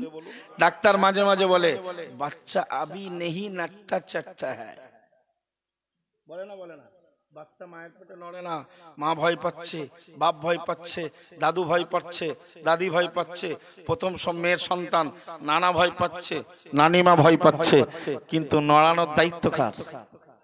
ডাক্তার কুছ ভি নেহি কর সকতা। ডাক্তার জন্ম কে দেয়? এই সৃষ্টি কে করেন? মারেন কে? রোগ দেয় কে? রোগ সুস্থ করে কে? খাওয়ায় কে? অথচ মানুষ মানুষের প্রতি শুধু আস্থা রাখছে। আস্থা রাখতে হবে কার উপরে? কোরআন শরীফে মহান আল্লাহ জানিয়েছেন, ওয়ামান ইয়াতাওয়াক্কাল আলাল্লাহি ফাহুয়া হাসবুহু। ও বান্দা, যারা আমি আল্লাহর প্রতি ভরসা রাখে, আমার উপরে যারা তাওয়াক্কুল করে চলে, আমি আল্লাহ ওই বান্দার জন্য যথেষ্ট হয়ে যায়। একটু জোরে বলুন না সুবহানাল্লাহ। ও আল্লাহর বান্দা, আল্লাহর একজন বিখ্যাত নবী সাইয়্যিদুনা ইব্রাহিম খলিলুল্লাহ আলাইহিস সালাম, তার প্রিয় বিশ্ববিখ্যাত টেক মার্কা বেঈমানের আবির্ভাব হলো। নাম তার নমরুদ। বাদশা নমরুদ খোদাই দাবি করে বসলো। নবী ইব্রাহিম খলিলুল্লাহ আলাইহিস সালাম ওই বাটপারকে ব্যান্ডেড কোম্পানি জাহান্নামীর পতঙ্গকে বললেন, ও বাদশা নমরুদ, তুমি খোদাই দাবি করেছো, আমার খোদার পরিচয়টা শুনে নাও। নাও, রাব্বিয়াল্লাযী ইউহয়ী ওয়া ইউমীতু, আমার রব, আমার প্রতিপালক তো তিনি যিনি মানব জাতিকে সৃষ্টি করেন এবং মৃত্যু দেন। একটু জোরে বলুন সুবহানাল্লাহ। ও নমরুদ, তুমি শুনে নাও, আমার রবের পরিচয়টা শুনে নাও। রাব্বুনাল্লাযী ইউতঈমুনি, আমি ইব্রাহিম যখন ক্ষুধার্ত হই, আমার রব তো তিনি যিনি আমার ক্ষুধাকে নিবারণ করে দেন। একটু জোরে বলুন সুবহানাল্লাহ। ও বাদশা নমরুদ, আমি ইব্রাহিমের স্রষ্টা, আমি ইব্রাহিমের রব, আমি ইব্রাহিমের প্রতিপালককে তুমি জেনে নাও। ওয়ায়াসকিনি, আমি যখন পিপাসিত হই, ওই আল্লাহ, ওই আমার রব, তিনি তো আমার পিপাসা মিটিয়ে দেন। কে খাওয়ায়, কে পান করায়? নমরুদ যেন নিথর পাথরের মতো হয়ে যাচ্ছে। একটা স্রষ্টার এত দায়িত্ব, একটা খোদা হতে গেলে এত দায়িত্ব। সুবহানাল্লাহ বলুন। আল্লাহ পাকের নবী সাইয়্যিদুনা ইব্রাহিম খলিলুল্লাহ আলাইহিস সালাম আবার নমরুদকে ডেকে বলল, ও বাদশা নমরুদ, আমার রব, আমার প্রতিপালকের পরিচয়টা শুনে নাও। ওয়াইদা মারিতু, আমি নবী ইব্রাহিম খলিলুল্লাহ আলাইহিস সালাম যখন অসুস্থ হয়ে পড়ি, রোগগ্রস্ত হয়ে পড়ি, আমি যখন বিমারি হয়ে যাই, ফাহুয়া ইয়াশফিনি, তিনিই তো আমাকে সুস্থতা নসিব করে দেন। আরো জোরে। আমরা মনে করি ভেলোর পাশ ডাক্তারের দেখালে সুস্থ হয়ে যাব। একই রোগ লোকের হয়, দেখবেন কেউ কট ডাক্তারের দিয়ে চিকিৎসা নিল, সুস্থ। আবার কেউ এখান থেকে আরজি কলেজ চলে গেলেন, মেডিকেল হসপিটাল চলে গেলেন, পিজি চলে গেলেন, নীলরতন হাইফাই ডাক্তারের চিকিৎসা নিলেন। অবস্থা উন্নতি হওয়া তো দূরের কথা, হয়ে গেল অবনতি। হয় না? হয় না? बस डॉक्टर ट्रांसफर लिख लें, यार कोलकाता नहीं चलेगा, वेस्ट बंगाल में नहीं होगा, चलो चेन्नई चले গেলেন, উন্নত পরিষেবা নিলেন, বিরাট হাইফাই চিকিৎসা নিলেন। লেটেস্ট দেখা গেল লাস্টটা কফিন বন্দি হয়ে দেশে ফিরছে। এমন রেকর্ড আছে না নেই আটশুল্লা এলাকায়? What is this? কেউ কট ডাক্তারের কাছে একই রোগে সুস্থ, আর কেউ হাইফাই চিকিৎসা নিয়ে লাস্ট কফিন বন্দি। শক্তি চলছে কার? বান্দা মনে রাখো, যখন আমাদের রোগ হয় চিকিৎসা নেওয়া জায়েজ, চিকিৎসা নেওয়া, তদবির করা জায়েজ, গাছগাছড়ার ওষুধ খাওয়া জায়েজ, তবে ভরসাটা রাখতে হবে কোথায়? দ্বারস্থ হবেন কার? মানুষ যখন বিপদে পড়ে পাগল হয়ে যায়, আগে দ্বারস্থ হন। একটু মাথাটা ঠুকে দিয়ে বলুন, আল্লাহ, বিপদ আপনি দিয়েছেন, আপনি আমাকে ধৈর্য দেন। সুবহানাল্লাহ। কথা খুব খারাপ বলছি বাবু? আগে আল্লাহকে বলুন যে আপনার বিপদ মুক্ত করতে পারে। বান্দা যখন রোগ থেকে সুস্থতা অবলম্বনের জন্য ঔষধ খায়, বান্দার ঔষধ আর রোগের মাঝখানে আল্লাহ একটা পর্দা দিয়ে দেয়। কথা বুঝতে পারছেন? বান্দার রোগ আর ঔষধের মাঝখানে একটা পর্দা। যদি বান্দার ভরসা আল্লাহর প্রতি থাকে, বা আল্লাহ যদি বান্দাকে সুস্থ করতে চান, ইচ্ছা হয়, তাহলে আল্লাহ পর্দাটাকে উঠিয়ে দেন। ঔষধ বান্দার রোগের পক্ষে কাজ করে, বান্দা সুস্থতা লাভ করে। জোরে বলুন। তার আগে সুস্থ হতে। আচ্ছা, যারা সুগার, হার্ট, বর্তমানে যে রোগগুলো আবির্ভাব হয়েছে, এই রোগের ঔষধ খেয়ে কারোর রোগ নির্মূল হয়েছে একটা দেখাতে পারবেন? কারোর সুগার জীবনের মতো মিটে গেছে একটা দেখাতে পারবেন?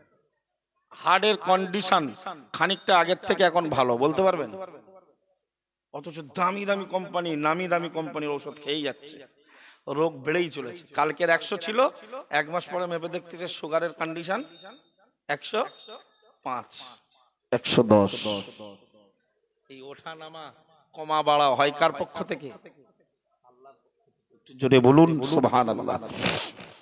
বাবু ব্যাক করছি, এখানে আমরা মায়ের পেটে 4 মাস পরে 120 দিন পরে জিব্রাইলকে আল্লাহ বললেন, রুহু জগৎ থেকে রুহুটা নিয়ে ওই স্ট্রাকচারে দিয়ে দাও। বান্দা নড়াচড়া, হাত পা নাড়ে, মার পেটে যন্ত্রণা হয়, তার মানে ছেলে খুব ডান পিটে হবে, ছেলে খুব চাঙ্গা হবে। ও মার পেটের ভেতরে গুঁতো মারতে শুরু, ওই তো মার যন্ত্রণা, নালে কিসের যন্ত্রণা? কথা বুঝো না? ছেলে যত ভারী হয়, শক্ত হয়, হাড় ফাড় গুলো যত মজবুত হয়, আল্লাহ বানান। কে সেবা দিয়েছিল সেখানে? কোন পীর সাহেব খাওয়া দিয়েছিল? সেখানে কোন কোটিপতি খাওয়া দিয়েছিল? তিনি রব, আমরা বান্দা। তিনি স্রষ্টা, আমরা বান্দা। তার দায়িত্বে কোনো কমতি নেই, কোনো ত্রুটি নেই। ভাই, মায়ের পেটের ভেতরে রক্ত, পুঁজ, নোংরা হারাম ছাড়া খাবার নেই, কিন্তু রক্ত তো বান্দার জন্য খাওয়া। চলুন কোরআন থেকে সাবিত করি। কোরআন শরীফের 6 পারা 6 পৃষ্ঠা সূরার নাম সূরাতুল মাইদা। মহান আল্লাহ জানিয়েছেন, হুররিমাত আলাইকুমুল মাইতাতু ওয়াদ-দামু ওয়া লাহমুল খিনজিরি ওয়া মা উহিল্লা বিহি লিগাইরিল্লাহ। ও বান্দা, তোমাদের উপরে হারাম করে দেওয়া হলো মৃত পশুর গোশত খাওয়া, ওয়াদ-দামু এবং প্রবাহিত রক্ত খাওয়া হারাম করে দেওয়া হলো।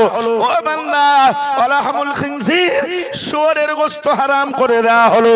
ও বান্দা, আর ওই জিনিসগুলো হারাম করে দেওয়া হলো, ওই পশুর গোশত, ওই পাখির গোশত তোমাদের জন্য হারাম করে দেওয়া হলো।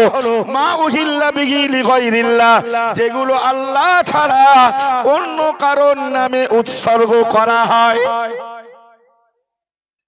ভাই, হাড়োয়ার মাজারে ছাগল, মুরগি, হাঁস উৎসর্গ হয় না? হয় না? আজমির শরীফে হয় না? হয় না? আচ্ছা, এই পশু উৎসর্গ করলো, আর এই পশু জবাই করে যারা খায়, হালাল না হারাম? কথা বলেন। শুধু হারাম মানে কি? একদম কঠিন হারাম। মৃত পশুর গোশত খাওয়া হারাম। গরুর গোশত খাওয়া আমাদের জন্য হালাল তো, কিন্তু গরু মরে গেলে ওর গোশত খাওয়া যাবে? মুরগির গোশত খাওয়া হালাল, মুরগি মরে গেলে ওর গোশত। আর তো মুরগি তো আমরা মেরেই খাই, গরু তো আমরা বলি রক্ত টক্ত সব চলাচল বন্ধ হোক, নাড়াচড়া বন্ধ হোক, তারপর শিরকার, এটা বলি না? তার মানে তো মাল মেরেই খাই। কিন্তু মারার পদ্ধতিটা কার? মারার পদ্ধতিটা। সুতরাং তুমি যখন নেতাকে মানবে, স্রষ্টাকে মানবে, তো মেরেই খেতে হবে, মারার পদ্ধতি অনুযায়ী খেতে হবে। ফজরের নামাজ 2 রাকাত, ফরজ নামাজ, ফজরের ফরজ, এক্সট্রা পাকামি করে আল্লাহর খুশি করবেন, 4 রাকাত পড়ছেন, নামাজ হবে?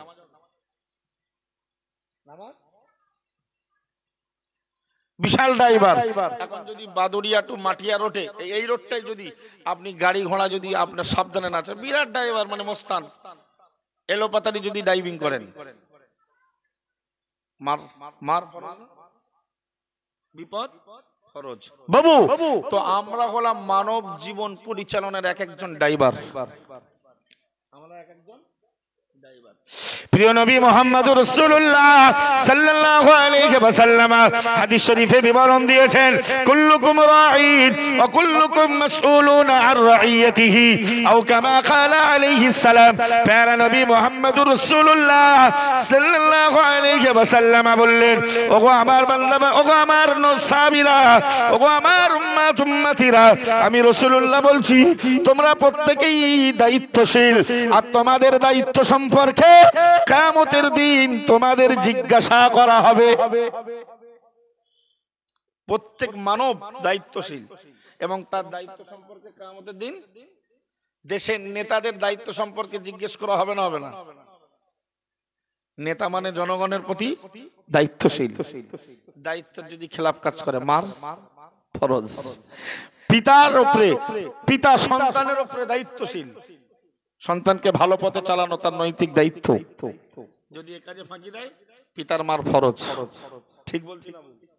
স্ত্রীর উপরে স্বামী দায়িত্বশীল।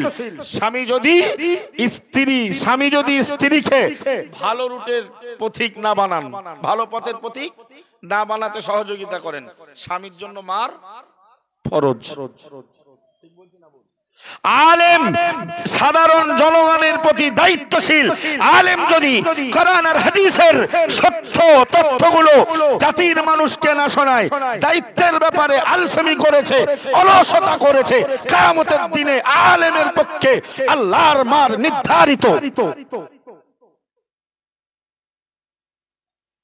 আগামী বছর আশুরায় কিভাবে দাউদ হবে? বক্তার চরিত্র এই। আর হক কথা, স্বামী যে কটা আছে স্ত্রীকে গিয়ে বলে দেখো না, যে কটা আছে বাজারে ঘুরেছে, কালকে ডিভোর্স পেপার রেডি করবে। হক কথা সুতরাং তেতো, এটা নবীর প্রচার। কুলিল হাক্কা ওয়ালাউ মুর, কুলিল হক ওয়ালাউ মুররা, সত্য বলো, যদিও সেটা তেতো হয়, সত্য তেতো। তাই আজকের সংগঠন যাদের সত্য কথা বলে অভ্যাস নেই, সত্য কথা শুনে অভ্যাস নেই, মানে ভণ্ডদের কাছ থেকে ভণ্ডবি বক্তব্য শুনেছে, ওদের কাছে খুব তেতো লাগে। ঠিক বলছি না? আমরা হক কথা বলতে অভ্যস্ত, আর হক বললে নবী বলেছে তেতো লাগবে। তেতো স্বাভাবিক। তুমি ছেলেকে হক কথা বলো না, তোমার বিরুদ্ধে ইনকিলাব শুরু করে দেবে। স্ত্রীকে বলো, ইনকিলাব শুরু করবে। পিতামাতাকে বলো যে আব্বু আম্মু এটা শরিয়াত বিরোধী, তোমার বিরুদ্ধে ইনকিলাব শুরু হবে। আব্দুল কাইয়ুম সাহেব, আব্দুল মাতিন সাহেব, আব্দুল রাকিব সাহেব, XYZ তো অনেক দূর কি বাত। বাবু বক্তব্য ওই জায়গা নয়। 120 দিন আমাদের জন্য মৃত পশু, যে পশুটা জীবন্ত অবস্থায় খাওয়া হালাল, সেটা মৃত মারা গেলে হারাম। রক্ত খাওয়া হারাম। তা মায়ের পেটে বাচ্চা যে 6 মাস বেঁচে থাকলো, 4 মাস পরে ওর বডি তৈরি হয়ে গেছে, আর 6 মাস বা 5 মাস বা 4 মাস বা 3 মাস সে কি খেয়ে বেঁচেছে? রক্ত তো শুধু ভেতরে। আল্লাহ বললেন, বান্দা আমি তোদের রব, প্রতিপালক, আমার দায়িত্ব আছে, আমার দায়িত্ব। আল্লাহ বান্দার জবান দিয়ে হারাম খাওয়ালেন না, বাঁচিয়ে রাখার জন্য মায়ের নাড়ির সঙ্গে বাচ্চার নাড়িটাকে পেস্ট করে দিয়ে আল্লাহ সেলাইনের পাইপের মতো মায়ের দেহের রক্ত ছেলে আর মেয়ের দেহে সঞ্চালন করে দিলেন। জোরে বলুন বাবু। কোন কোন বাচ্চাকে দেখি আমরা যে মৃত অবস্থায় দুনিয়ায় আসে, আসে না? আসে না? মরে দুনিয়ায় আসে কিভাবে? কিছু কিছু বাচ্চা মৃত অবস্থায় আসে না দুনিয়ায়। আচ্ছা, আল্লাহ আমাদেরকে তো মাইয়েত বানিয়ে পাঠাতে পারতেন, তার মানে দায়িত্ব তিনি পালন করে সুস্থ জীবিত ভাবে পাঠিয়েছেন। সুবহানাল্লাহ বলুন। কিছু কিছু বাচ্চা জীবিত অবস্থায় কিন্তু তাদের মা মারা যায়। আচ্ছা, বাচ্চার যদি মা মারা যায়, বাচ্চাটা লালিত পালিত হতে কঠিন না সহজ? সেটা আমাদের জীবনে যাদের ঘটায়নি, তাহলে আমাদের প্রতি আল্লাহর বিচারটা ঠিক আছে না? সবার প্রতি ঠিক আছে, এটা তার কুদরতে কারিশমা। কমপক্ষে আমরা যারা এই সমস্ত সেবাগুলো পেয়েছি, পরিষেবাগুলো পেয়েছি, এগুলো তো আল্লাহর দয়া। ওগো আল্লাহর বান্দা, শুধু তাই নয়, দুনিয়ার মাটিতে আল্লাহ তার বান্দা বান্দিকে, আমাকে আপনাকে সৃষ্টি করার পরে আমরা দুনিয়ার কোনো খাবার খেতে পারবো না। দুনিয়ার খাবার খাওয়াটা আমাদের জন্য বড় কষ্টকর হয়ে যাবে। দুনিয়ার খাবার খাওয়াটা আমাদের জন্য বড় যন্ত্রণার হয়ে দাঁড়াবে। ও বান্দা, আমাদের রব, আমাদের স্রষ্টা, আমাদের প্রতিপালক তার রবের দায়িত্ব পালন করে নিয়ে মায়ের পেট থেকে যখনই দুনিয়ায় পাঠালো, মায়ের স্থানে তরল পদার্থ দুধের ব্যবস্থা আল্লাহ তাআলা তিনি বানিয়ে পাঠিয়েছেন। একটু জোরে বলুন না সুবহানাল্লাহ, আর উচ্চ আওয়াজে বলুন সুবহানাল্লাহ। ও বান্দা, তোমার রবের রুবুবিয়্যাতের নেতার নেতৃত্বে কোনো ত্রুটি ঘাটতি নেই, কিন্তু সেই রবের ব্যাপারে তোমার কেন এত ত্রুটি আর বিচ্যুতি? তোমার রব তো তোমার ব্যাপারে কোনো ত্রুটি করে। নাউজুবিল্লাহ বলেন। দুনিয়ায় এসে কি খাবো সেটাও মায়ের স্তনে আল্লাহ। যে মাগুলোর দুধ হয় না, একটু ভেবে দেখো, ন্যান প্রো 1 কত টাকা দাম? এখন প্রায় মনে হয় 900 ছুঁই। ন্যান প্রো কিনতে হয় কারোর নাম আছেন? হয়তো সবাই কিনতে পারে না, একটু তার থেকে লো কোয়ালিটি কেনে, রিল্যাক্স কেনে। হ্যাঁ, এটা একটু ঘুমিয়ে যাচ্ছে লাগবে। ও আচ্ছা, সর্দির জন্য। বাবু তো রবের দায়িত্ব কেমন পালন করছে বুঝতে পারছেন? আপনি নামাজ পড়েন না, ওইদিকে যদি হিন্দুরা মসজিদ ভেঙে দেয় আপনি মারতে যাবেন। আপনি মসজিদ ভাঙেন প্রতিদিন 5 বার, ওইটা প্রমাণ করার জন্য এত দূর এসেছি। অ্যাঙ্গেল আমার মনে আছে, যাবো ইনশাল্লাহ। বাবু তো মায়ের পেট থেকে বাচ্চা যখন দুনিয়ায় আসলেন, মায়ের স্থানে দুধ, বাচ্চা যখন ফিগারটা বাড়ছে, মায়ের কোলে বাচ্চার ফিগার, চেহারার আকার বাড়ে না কমে? মায়ের দুধে আর বাচ্চার পোষায়, বাচ্চার আর পেট ভরে? সুবহানাল্লাহ বলুন। আল্লাহর বান্দা, আপনি ওই রবের আপনি ওই স্রষ্টার বান্দা, আপনি ওই রবের তত্ত্বাবধানে, আপনি ওই মালিকের তত্ত্বাবধানে লালিত পালিত। না না না, দুনিয়ার নেতাদের মতো আত্মসাৎকারী নেতা তিনি নন। ও বান্দা, দুনিয়ার এমপি এমএলএ পঞ্চায়েত মেম্বার প্রধান তাদের মতো তো তিনি আত্মসাৎকারী নয়। মহান আল্লাহ রবের দায়িত্ব পালন করে নিয়ে বান্দা যখন মায়ের কোলে তার দেহের আকৃতি, তার বডির স্ট্রাকচার যখন, তার ফিগার যখন বাড়তে লাগলো, মায়ের তরল পদার্থ দুধে আর পেটে ভরে না। সকাল সন্ধ্যা দিন দুপুরে কান্নাকাটি শুরু করে দেয়। ও বান্দা, মায়ের তরল পদার্থ দুধে আর যখন বান্দার পেট ভরে না, দেহের আকারটা বড় হয়ে যায়, আমার আল্লাহ বলল, বান্দা তোর প্রতি আর একটা নিয়ামতের কথা ভেবে নে, মনে রাখ। আমি আল্লাহ দেখলাম দুনিয়ার খাবার এবার তোকে চিবিয়ে খেতে হবে। তোর নরম ভূতি দুনিয়ার শক্ত খাবার না খেলে পেটে বেশিক্ষণ থাকবে না, পেট ভরবে না, তুই শক্তিশালী হবি না। হে বান্দা, আমি আল্লাহ দায়িত্ব নিয়ে ওই শক্ত খাবার তোর নরম ভূতিতে খেলে কষ্ট পাবি, যন্ত্রণা হবে, ছটফট করবি। আমি আল্লাহ দায়িত্ব নিয়ে উপযুক্ত সময়ে যখন মায়ের দুধে আর তোর পেট ভরছিল না রে বান্দা, আমি আল্লাহ নরম ভূতি ভেদ করে চিবিয়ে খাবার সুন্দর মেশিনের ব্যবস্থা করে দিলাম। কোন মন থেকে বলা যায় না। একটা দাঁত ভেঙে দেও, দেখো কত মজা। পৃথিবীর কোন কোন কোন নানু দাঁত দেয় একটা দেখো। সুবহানাল্লাহ বলতে খুব কষ্ট হচ্ছে। আর ফুটবলের বল যখন বার পোস্টের বাইরে, তখন কোন শয়তান কথা মারে, অত জোরে গোল বলে লাপাও। কৃপণ কথাগারে, হারাম কাজে তুমি সময় ব্যয় করবে, গোলা ফাটাবে। আর সুবহানাল্লাহ বললে তোমার সওয়াব হবে, তখন তোমার জবান ফাটে না। কথাগুলো খুব বড় কথা বলতিস নাকি? মন থেকে বলুন সুবহানাল্লাহ। যে আল্লাহ তোমার নরম ভূতির ভেতর থেকে শক্ত দাঁত, শক্ত খাবার চিবিয়ে খাবার দাঁতের ব্যবস্থা করেছে, তার ব্যাপারে সুবহানাল্লাহ যেন ঘুমোচ্ছ।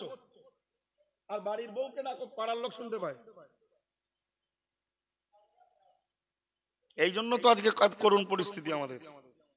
ভালো কথা শুনতে ভালো লাগে না, ভালো কথা মানতে ভালো লাগে না। আমার আপনার রব, আরে পিতা যদি সামান্য আল্লাহ দেওয়া সম্পদে আমাদের পেছনে ব্যয় করে, তাই আল্লাহ বলেছে রব্বির হামহুমা কামা রব্বায়ানি সাগীরা। পিতার মাথা ভাবো বসে বসে কত আল্লাহ দায়িত্বশীল রব প্রভু। তিনি বলছেন, হে পৃথিবীর সন্তান কন্যার দল, তোমাদের পিতামাতা যারা বুড়ো হয়ে গেছে তাদের জন্য আমার কাছে দোয়া চাও। রব্বি, হে প্রভু, ইরহামহুমা, আপনি আমার পিতামাতার উপরে দয়া করুন। কামা রব্বায়ানি, যেমন তিনি আমাকে লালন পালন করেছিলেন। কখন? সাগীরা, আমার শৈশবকালে, বাল্যকালে যেমন সেবা দিয়েছিল, যেমন লালিত পালিত করেছিল, আজ আমার পিতামাতা বৃদ্ধ বৃদ্ধা, আল্লাহ তেমন ভাবে আমি আপনার লালন পালন করার জন্য দোয়া চাচ্ছি। সুবহানাল্লাহ। কে শিখিয়েছে এটা? আল্লাহ বললেন, বান্দা আনিশকুরলি ওয়ালি ওয়ালিদাইকা, ও বান্দা আমি সৃষ্টিকর্তা, আমার তোমরা কৃতজ্ঞতা আদায় করো। ওয়ালি ওয়ালিদাইকা, আমি সৃষ্টি করেছি, আমার কৃতজ্ঞতা আদায় করো। আর তোমাদের দুনিয়ায় পাঠানোর মাধ্যম বানিয়েছি তোমাদের পিতার মাথা। ও বান্দা, আমি সার্থক নেতা নয়, সৃষ্টির পিছনে যেমন আমার সব থেকে বড় শক্তি রয়েছে, অপরদিকে তোমার পিতা মাতার ধৈর্য আর কষ্ট রয়েছে, পরিশ্রম রয়েছে। না না না না না না না, আমার কৃতজ্ঞতা আদায় করার পরে ওয়ালি ওয়ালিদাইকা, তোমার আব্বা মায়ের কৃতজ্ঞ সন্তান হয়ে যাও। সুবহানাল্লাহ বলে। তাহলে আল্লাহ নিজে বললেন আমি সৃষ্টি করেছি, আমার কৃতজ্ঞতা দেখো। আর তোমাকে দুনিয়া দেখানোর মাধ্যম বানিয়েছি তোমার পিতামাতা, আমার পরেই পিতামাতার কৃতজ্ঞ সন্তানে পরিণত হও। জোরে বলুন বাবু, আল্লাহর দায়িত্ব কেমন, কিন্তু সেই আল্লাহর ব্যাপারে আপনি কত দায়িত্বহীন। ঠিক বলছি না বাবু? একটু সকলে সজাগ হন, চেষ্টা করুন বাবু। যে যেখানে থাকেন, নামাজ কাজা হবে না আপনার, কখনোই কাজা হবে না। দোকানে নামাজ পড়া যাবে, ব্যবসার জায়গায় নামাজ পড়া যাবে, মাঠেও নামাজ পড়া যাবে, চাকরি করি সেখানেও নামাজ পড়া যাবে, যে কোনো জায়গায় ইচ্ছা করলে নামাজ আদায় করে নেওয়া সম্ভব। হয়তো জামাতে হবে না, তো জামাতে পড়লে সওয়াবটা বেশি পেতাম, কিন্তু নামাজ কাজা করলে তো গোনা হবে, জাহান্নামে যেতে হবে। আমি যেখানে সুযোগ পেলাম নামাজটা কাজা না করে পড়ে নিলাম। আল্লাহ বললেন, বান্দা তোমাদের কোনো আমলকে আমি আল্লাহ বিনষ্ট করে দেব না। তোমরা সুবহানাল্লাহ বলবে, রাস্তা থেকে একটা পাথর সরিয়ে দিয়ে মুসলমানকে সেবা দেবে, কারোর বিপদে পড়েছে ভালো বুদ্ধি দেবে, টাকা দিতে পারবে না, সমস্ত কিছু আমার কাছে জমা থাকবে। সুবহানাল্লাহ বলুন। আমি তোমাদের কোন আমল বান্দা আমি ছিঁড়ে, আমি টুকরো বিটুকরো করে ধ্বংস স্তূপ বানাবো না। বাবু বিডিও অফিসের কাছে একটা দরখাস্ত করতে হবে, নিয়ে যাওয়া হলো, বললো এই পেজে লিখেছো, খাতার পেজে লিখে নিয়ে যাওয়া হয়েছে, বললো এটা চলবে না, A4 সাইজের পেজে কম্পিউটার পেজে লিখে নিয়ে এসো, নিয়ে যাওয়া হলো, বললো হ্যান্ড রাইটিং করেছো, চলবে না, এটা কম্পিউটার রাইটিং করে নিয়ে এসো, কম্পিউটারাইজ করে নিয়ে এসো, বলে না বলে না, নিয়ে যাওয়া হলো, বললো এই ভাষা দিলে চলবে না, এটা গ্রাম্য ভাষা, সুন্দর সাবলীল ভাষায় লিখে নিয়ে এসো, নিয়ে যাওয়া হলো। এভাবে কয়েকবার অফিস থেকে আমাদের স্কুল থেকে ফেরত দেয় না দেয় না, একটু কথা বলুন, দেয় না দেয় না। কিন্তু আমাদের নামাজ সব থেকে বড় ইবাদত না, আল্লাহ চেনার মাধ্যম। নামাজে ভুল হলে আল্লাহ বলিনি নামাজ বাতিল, আল্লাহ ভাঙে চোড়া জোড়া লাগিয়ে নামাজটা কমপ্লিট। সহ সেজদা বোঝেন? সাহু মাঝে মাঝে দেখবেন ইমাম সাহেব নামাজ পড়াতে একদিকে সালাম ফিরিয়ে দুটো সেজদা, তার মানে নামাজে ভুলের খেসারাত। নামাজে ভুলের প্রিয় নবী মুহাম্মদুর রাসূলুল্লাহ সাল্লাল্লাহু আলাইহি ওয়াসাল্লাম একদিন সাহাবীদেরকে নিয়ে না না না না না যুদ্ধের ময়দান থেকে অথবা সফর থেকে ফেরার পথে রাত হয়ে গেল, সবাই সাহাবীরা সমস্ত সাহাবীরা ক্লান্তি হয়ে গিয়েছে। নবী আমার বললেন, ও আমার সাহাবীরা আজকে এখানে তাঁবু গাড়ো, এখানে তাঁবু বানিয়ে নাও, রাতের অংশটা এখানে আমরা কাটিয়ে দেব। আল্লাহ পাকের নবী মুহাম্মদুর রাসূলুল্লাহ সাল্লাল্লাহু আলাইহি ওয়াসাল্লাম একজন সাহাবীকে পাহারা দেওয়ার জন্য এবং ফজরের নামাজে জাগানোর জন্য দায়িত্ব দিয়ে প্রিয় নবী আমার সমস্ত সাহাবীদের নিয়ে ক্লান্ত শ্রান্ত সাহাবীদেরকে নিয়ে বিশ্রাম করলেন। ও আমার নবীর উম্মতির দল, না না না না না, যিনি পাহারা দিচ্ছিলেন পাহারা দিতে দিতে তিনি ওই এক পর্যায়ে ঘুমিয়ে পড়েছেন। ফজরের রক্ত হয়ে গেল, ফজরের আজান হলো না, সময় শেষ হয়ে গেল, নবী সহ অনেক সাহাবীর নামাজ পড়া হলো না। আল্লাহ পাকের নবীর চেহারার উপরে সূর্যের আলো পড়া মাত্রই নবীর ঘুমটা ভেঙে গেল। প্যারা নবী মুহাম্মদুর রাসূলুল্লাহ সাল্লাল্লাহু আলাইহি ওয়াসাল্লাম ওই পাহারাদার সাহাবীকে ডেকে বললেন, বাবা সাহাবী, তুমিও ঘুমিয়ে পড়লে, তোমার ঘুম ভাঙলো না, আমাদের ঘুম ভাঙাতে পারলে না, ফজরের নামাজটা আজকের জীবনের মতো জনমের মতো আমাদের উপরে কাজা হয়ে গেল। একটু জোরে বলুন সুবহানাল্লাহ। নবীর জীবনে নামাজ কাজা মানে উম্মতের কিছু একটা হবে, এইজন্য সুবহানাল্লাহ বলতে বললেন। নামাজ কাজা তো এখন সুবহানাল্লাহ চলে না, কারণ এ তো বিপদ সংকেত, এটা জঞ্জট এলাকা। এটা কি জঞ্জট এলাকা, সুতরাং সাবধান হতে হবে। সুতরাং এখানে তো সুবহানাল্লাহ বলতাম না, এখানে সুবহানাল্লাহ বলা মানে নবীর দ্বারাই কিছু হওয়া, মানে নেগেটিভ কিছু হওয়া, মানে উম্মতের জন্য রহমত। সুবহানাল্লাহ বলুন। সব সাহাবীরা চিন্তিত, তাই তো নবী সহ সবার নামাজ কাজা, এটা বিরাট কঠিন ব্যাপার।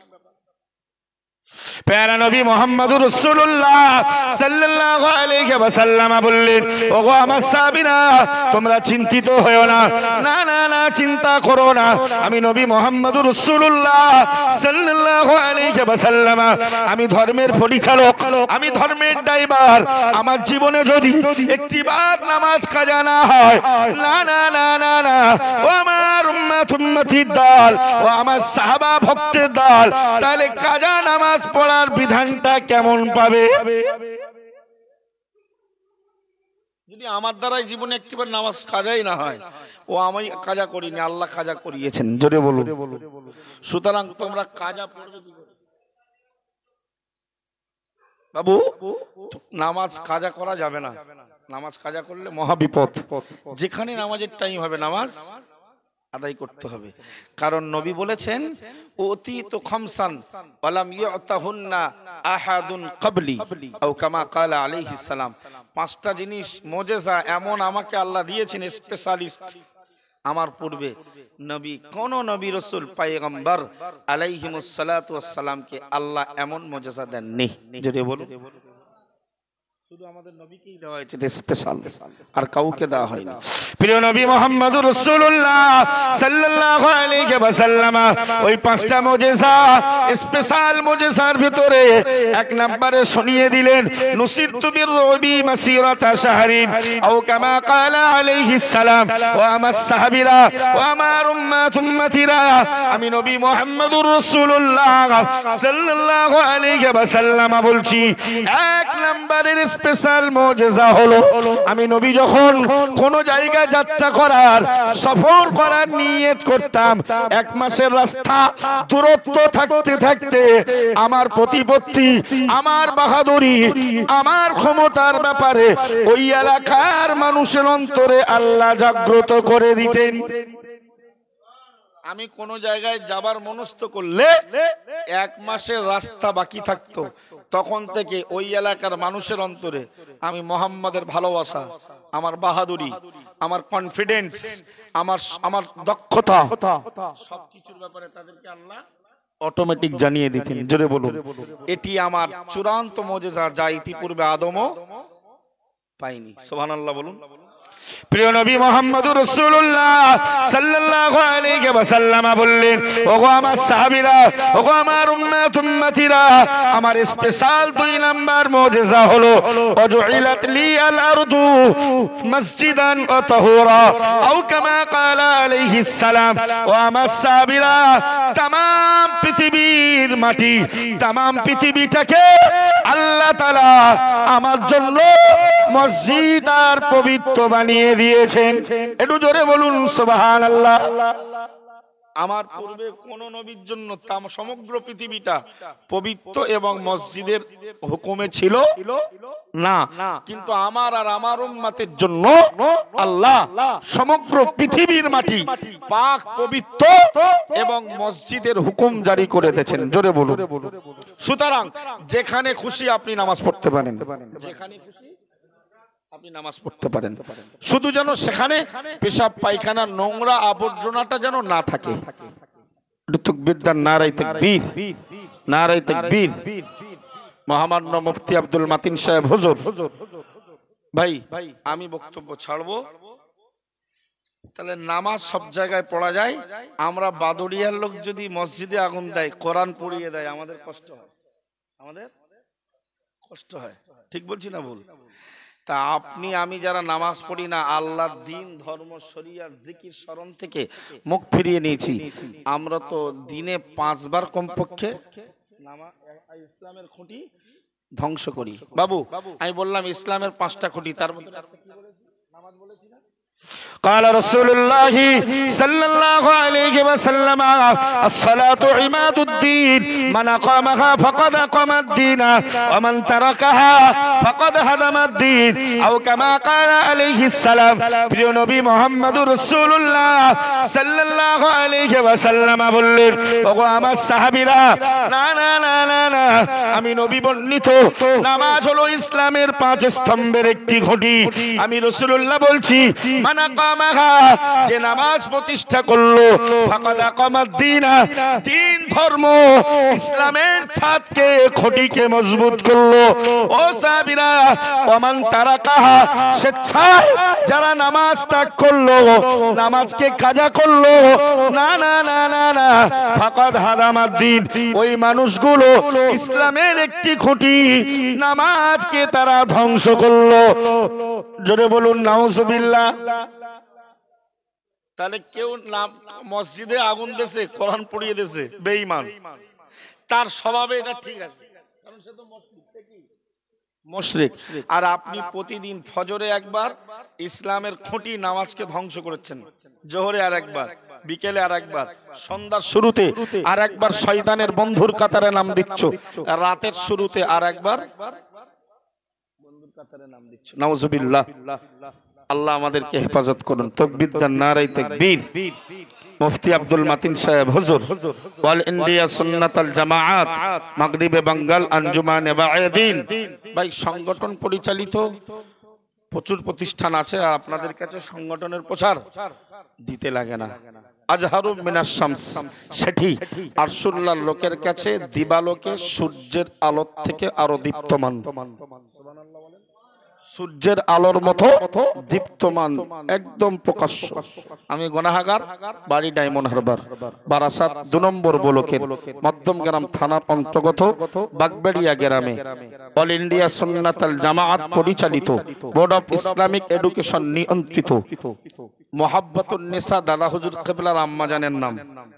হুজুর কেবলার, হুজুরদের অনেকে বলে ফুরফুরা বিরোধী, হুজুরের দেওয়া নির্বাচন করা যে রাকিব সাহেব, দাদা হুজুরের অনেক মাদ্রাসা আছে নামে, 5 হুজুর কেবলার নামে অনেক মাদ্রাসা আছে, আল্লামা হুজুরের স্মৃতি, আল্লামা হুজুরের নামে অনেক মাদ্রাসা আছে।